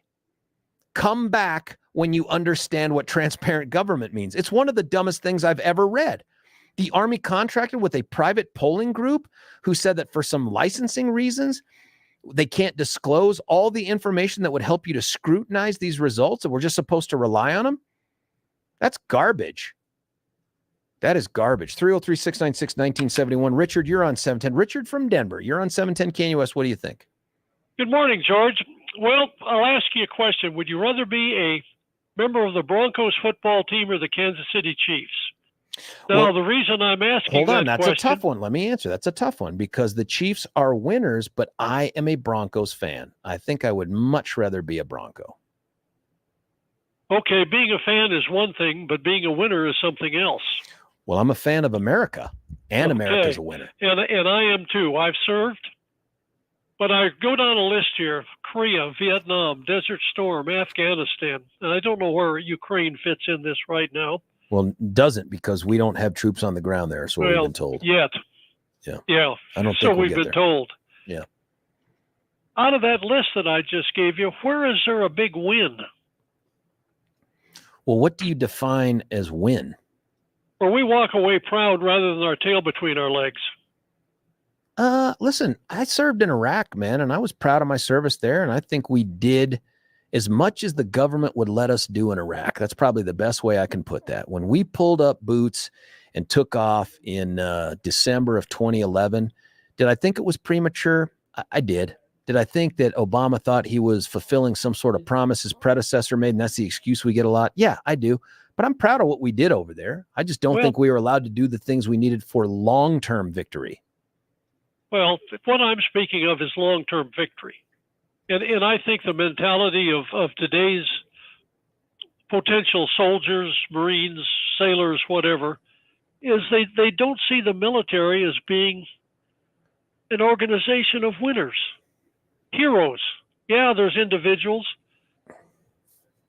And that's my concern. But Richard, it's been so different post-Vietnam, and it sounds like you were probably around to witness this, but we treated Afghanistan and Iraq veterans far differently than we treated Vietnam veterans. We treated them like heroes. We've thrown benefits at them. We've wrapped them up in this idea that what you did was a sacrifice, which it was, and your service mattered. So I don't know how you can say that. If it's just the total outcome in the rearview mirror, like, hey, we left Afghanistan in a hurry, and a lot of horrible things happen, and now Afghanistan is a dumpster fire. And therefore, I don't know how you interpret that as a military failure. That, to me, feels like a government failure. It is, but I think the military bears the brunt of that problem. It was military men and equipment that got, left standing in the dark in Afghanistan. And whether it's military or government, yes, it's certainly government. But I think the military is the one that reaps the negative publicity of that kind of fiasco. So would I go back into the Marine Corps? Well, at 81 years old, no. But what if the decisions that I made to join the Marines when it was time to do that, would I do it again? Absolutely. And me too. What do you make of this study, though, this survey that says that the top 3 reasons are fear of death, fear of PTSD, and not wanting to leave family and friends? That last one bothers me because that seems super weak. Not willing to leave family and friends. Come on, man. Well, yeah, I think it's super weak. It's reflective of a bunch of bliss ninnies. But what do you do? I mean, that's their feelings. to be able to stand tall and stick out your chest and mark across the drill field while the Marine Corps hymn played, they don't relate to that kind of thing. Yeah, I don't know, man. I do think there is a loss of patriotism. I think that's absolutely true. I think that's true. And the sources of it, I got to believe some of what we're doing in education matters, man. No question. And I want to blame Hollywood too, but at the same time, biggest hit of the year was one of them was Top Gun Maverick, right? I mean, it was just like Top Gun, very pro-military movie. I thought it was impressive. I don't know. I'm starting to worry that there's more at work here. I do have questions, serious questions about the validity of any study where we're not allowed to scrutinize the crosstabs and the methodology that they use. The methodology that they use for this, they won't tell us because of the private company. It seems to me you just tell the private company to move on. But Richard, thanks for your service, man. Semper Fi to you, brother, and keep fighting the good fight. Listen, Cassie, I want to take you, and I will take you. But if I do that now, I have to cut you off at like a minute. I don't want to do that. I want to have a longer conversation with you. So stick around, and I promise I'll bring you up next. And then the other folks that are calling in to fill Richard's line and others at 303-696-1971, we'll get to that and also the text. But I want to tell you about something quickly here before we cut away to a break, and it's about our friends at QC Kinetix. And QC Kinetix, when you hear that name, you should think of pain relief without cutting, without downtime, without all the extra pain and risk to infection that comes from being opened up by those orthopedic surgeons who want to get in and try to fix your joints the old-fashioned way. And that is to cut in there and move things around and staple things, tape things, replace things. Let QC Kinetix use your body to help fix you. That's right, regenerative medicine. They've been doing it for a long time. They get rave reviews, and you can go check them out to find that out. But the best thing to do to get your questions answered. And by the way, if you're suffering with joint pain, why? Why are you doing that? I get it after a few days, and I don't like going to the docs, man. After a few days, it's like, I'm just going to get better, or I'm going to learn to deal with it. You don't have to live like that. You can go see a doctor. That's great. But before you agree to be cut on and cut open, reach out to these good folks, local medical professionals at QC Kinetix, and let them at least answer your questions. 303-900-8986. Whatever questions you have, they will answer. If they don't answer them in the way that you think turns the tables on this thing, then go with the cutter. Go with the surgeon. But if you want to give this a shot, these are the people to do it. 303-900-8986, 303-900-8986. Join the many others that have done it. Just no downtime is the big one for me, and relatively pain-free when you consider having to recover from surgery. It's QC Kinetix, good folks out there. When we come back, Cassie, the other folks calling in, the 8 billion texts we have, thank you for all the kettlebell reminders. I don't know where my brain was. It's George Brockler on The George Show, 710 KNUS.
George Bracco right back with you here, 710 KNUS. Military struggling to fill its ranks with new recruits. New study says it isn't the woke thing. They say it's other stuff.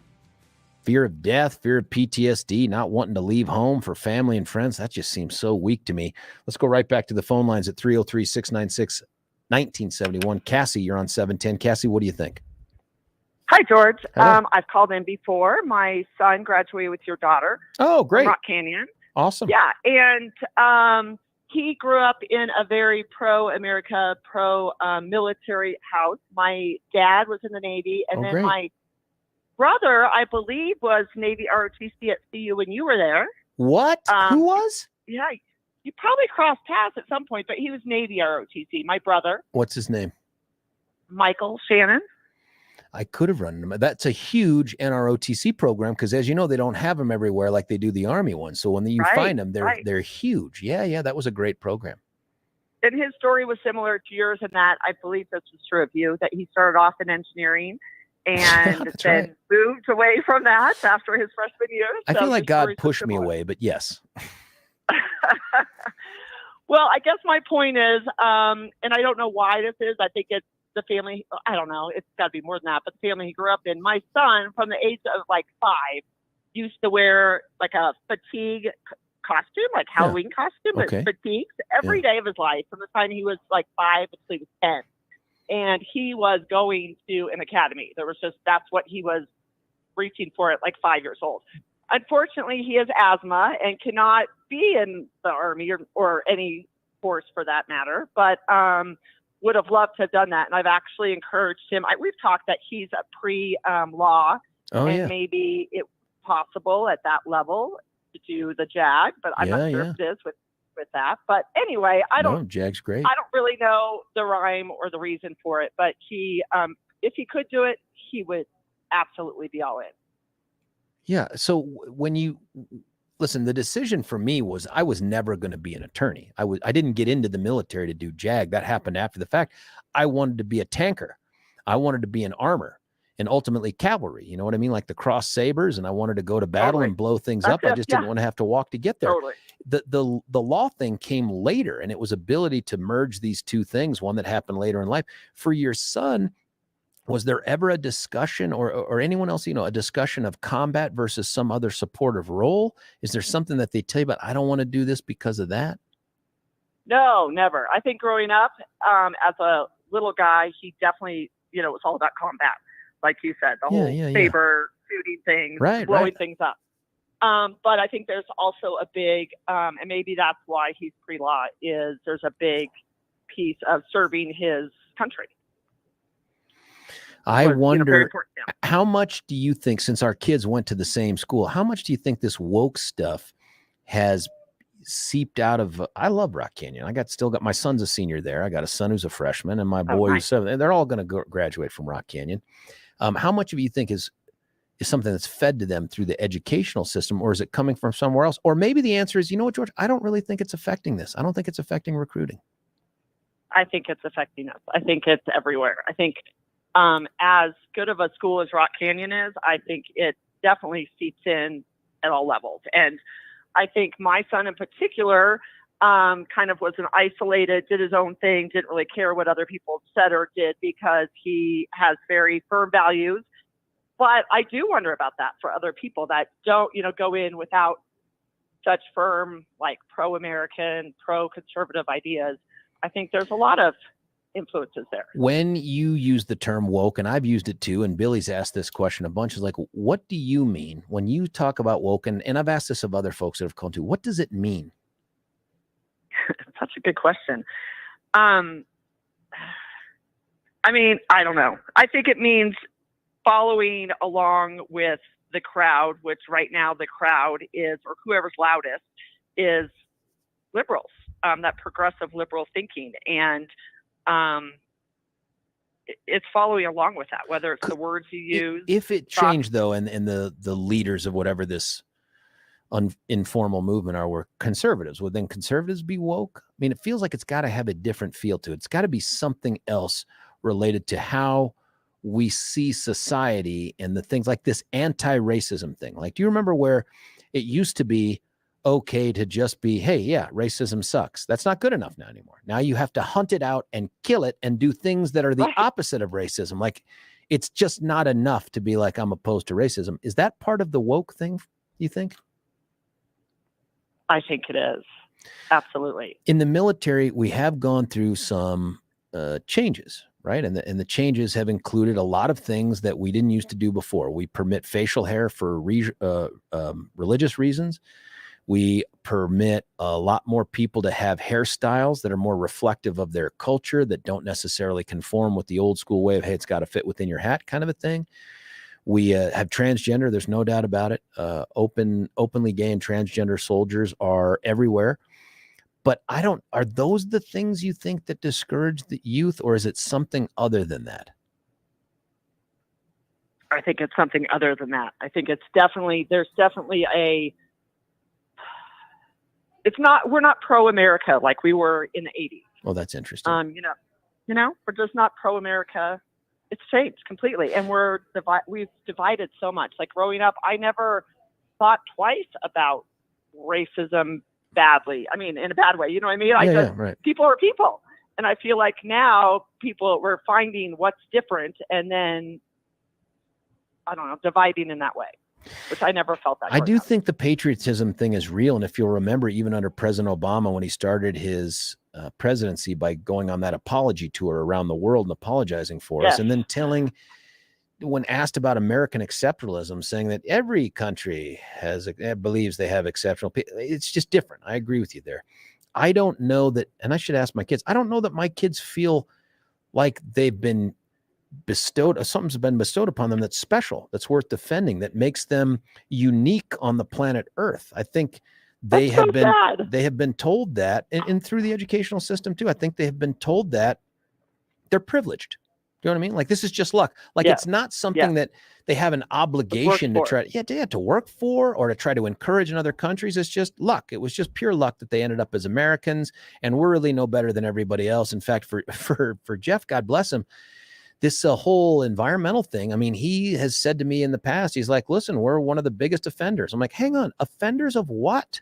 Like, I mean, let's get some context here. I do worry that those things start to chisel away at the idea that America matters. And maybe you and I grew up in a generation, we're still coming off of the heels of Vietnam, but also we're raised by a generation of people who remember World War II. You know what I mean? And they remember when we saved the world from tyranny, and all of a sudden now we're polluters.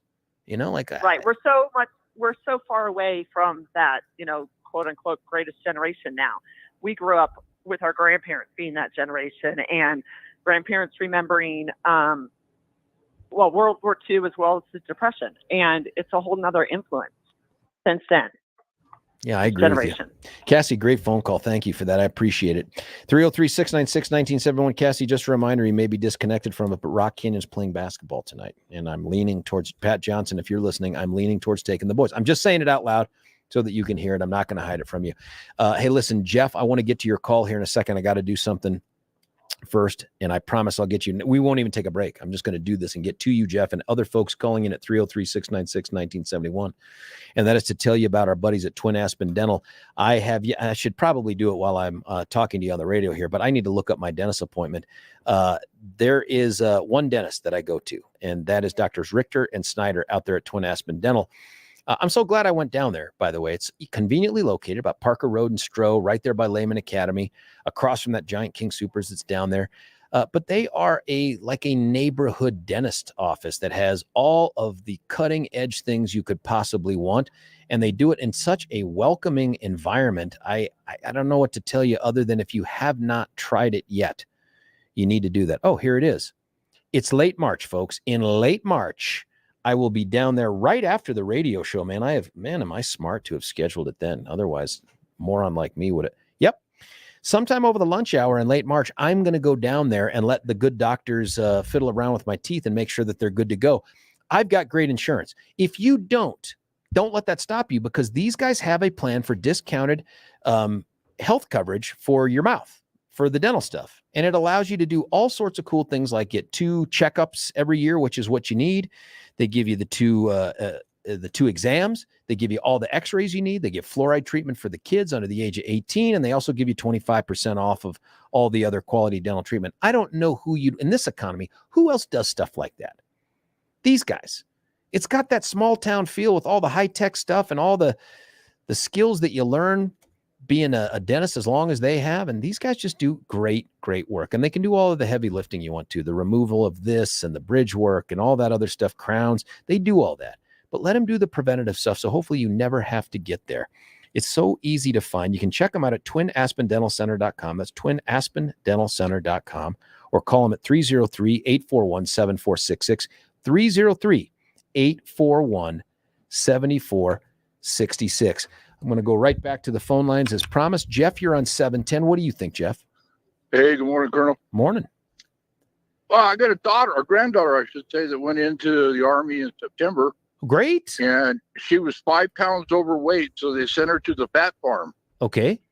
So this special unit at Fort Jackson, she spent like 3 weeks in that until she got her weight into the standards, and then her BMI, they had to get that. But then she went into basic and she loved it. I mean, it was nothing but a big challenge for her, and I think she got a hell of a deal, and I didn't want her to go in, but it's something she wanted to do most of her life. I think that's phenomenal. Why do you think she did it, man? Like, what is it about her upbringing or something she was exposed to as a kid that got her thinking in those terms? Well, I don't know. She's always been a good kid. She's, very patriotic, and she just decided that the military was going to be, her way of seeing the world. But, she got 40 grand bonus. Okay, that helps. Enlistment, and she got a year's schooling in Monterey. And year's schooling in there. What's her MOS? What's she doing? Did she have to learn a foreign language? She's crypto something in intelligence. Interesting. I don't know what Monterey has out in store for the crypto people, but I know that it is like the foreign language place that the military sends everywhere. Did she have to learn another language too? I don't know. I don't know what all her MOS entails, but I mean, you got to be pretty proud, man. That's fantastic. I think that's the exception, though, not the rule anymore, I'm over the moon on it, None of my nephews or anybody else in my family went in, Yeah. I served. Both my brothers were, in the Navy in Vietnam. My dad was, in the Colorado National Guard. World War II. Went to New Guinea, and then he watched MacArthur come ashore 3 times. In Leyte. The press wanted more pictures. Yeah. But they got to use their phone in basic, 2 or 3 times a day for 20 minutes at a time. That's interesting. And we couldn't find a phone when I went through basic. Right. And you could write a letter. There would be that ordered letter in the barracks. Write this down. Exactly. Dear Mom and Dad, things are going well. They're feeding me. Love you. Peace out. They lost their phone privileges because the girls refused to pull Firewatch. And, you didn't refuse anything when I was in basic. But then they halfway through basic, they sent them home for 2 weeks for Christmas. Wow, that's unusual. No, yeah, you don't, get it over with. Get me out of here. Let me get on with the rest of this deal. What do you think the reason is we're struggling then? If you've had a good experience, why do you think we're struggling to get other folks like your granddaughter? Well, I mean, I don't think leaving Afghanistan the way we did, it did a lot, but I just think it's, something that's, been over the years that, let somebody else go do the military. But then I've heard it was like only 7% of, people within the military age range were, going to be acceptable, because if you took a Ritalin, you can't, you're not. Oh, really? Acceptable. Disqualifiers, huh? And we've given a ton of kids Ritalin. If you're overweight, if you have a criminal record, if you have, you're colorblind, you're whatever. And, I got bitten by the colorblind thing, but the Army didn't care. They were like, is that green? Is that red? You're in. I was like, I love you, Army. But, they, like I said, they they, started this program if you're overweight, and it's being run by this, I guess he's a colonel, Green Beret, that lost his leg in Afghanistan or something. And then he managed, stay in the service. So he's running that program there. And then they have another program if your test scores aren't that high, where they give you 90 days to, study and improve your test scores. So, I mean, they're kind of bending over backwards to get people. Yeah. But, maybe maybe we're going to have to do more of that. And that $40,000 signing bonus sounds pretty good too, man. But maybe we'll have to make it more than that. Yeah. Hey, Jeff, thank you for the phone call, brother. I appreciate it. All right. Thanks, man. Good luck. Good luck to your granddaughter. I hope she excels. And finally, I think, recruit some of the other kids that are out there. That's the other piece that's missing. How do kids grow up in households right next to each other, and one grows up feeling an obligation to want to go serve, or the challenge, for God's sake? That was the other thing. That's the reason I wanted to go into the military. I wanted to lead, first off. I wanted to be trained by the best leadership training organization on the planet Earth, and I wanted the challenge of doing it. And I wanted to defend the country when it was called upon. It's hard to imagine how we've gotten to a place where other kids find that that's just for somebody else in the numbers that we have. Anyway, listen, we're going to cut away for a break here. Come back for that last segment. I do want to tell you, this is your last warning, folks. Today is Valentine's Day. The clock is ticking. You will only have about 7 hours when this show ends before you get home, or she gets home, or he gets home, and you got to start thinking about dinner and what did I do for Valentine's Day? Get the card, okay? Get the dang card. But that can't be enough. And you can't give cash on Valentine's Day. That's something that you give a kid, right? Or somewhere you can't do it on Valentine's. It's got to be more than that. You could go with the box of candy, and I did that, but do something more, right? Go to Beau Visage Spa, BVSPA.com, BVSPA.com, Beau Visage Spa, Beau Visage, Beau Visage Spa. Holy smokes, this is the product of drinking tea instead of coffee. Beau Visage Spa. Oh my God. This is going to become some kind of a sobriety test here in the future. Can you say Beau Visage Spa? BVSPA.com. I'm going to leave it at the letters. But the great thing about these folks, and I've used their product, right? Somebody let me go out there and get a facial, and it was fantastic, man. Don't limit this just to the woman in your life. If you're a woman out there and you want to do something special, tell them you heard about it on George. So, hey, listen, say, hey, the Army Colonel guy, the deployer doer, that guy did it. You can do it too. So check them out at BVSPA. I'm going to try it one more time. Beau Visage Spa. Boom, booyah. There should be popped champagne corks all over the place right now. Check them out. You can also give them a call if you need to. Some folks are driving around. They can't get on their phones. 303-779-5002, 303-779-5002. It is Beau Visage Spa. If I slow it down, it just becomes so much easier. Wonderful organization. Go out there and put a smile on someone's face. Get them some pampering. We'll be back. Last break. We'll get to the texts. We'll get to phone calls. 303-696-1971. George Brockler, 710 KNUS.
Can't hear it on the podcast, but it's the Tubes right here. She's a beauty. Love this song growing up. And speaking of Tubes, we've got YouTube channel up and going. If you haven't subscribed yet, what is wrong with you? It's the only vehicle you have to communicate with us and get involved. That's the way to do it. So close to it.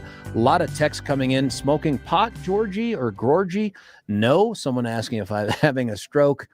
No, just Beau Visage Spa somehow just for a moment just crushed me. I think all the stories about veterans struggling and suicides has something to do with it.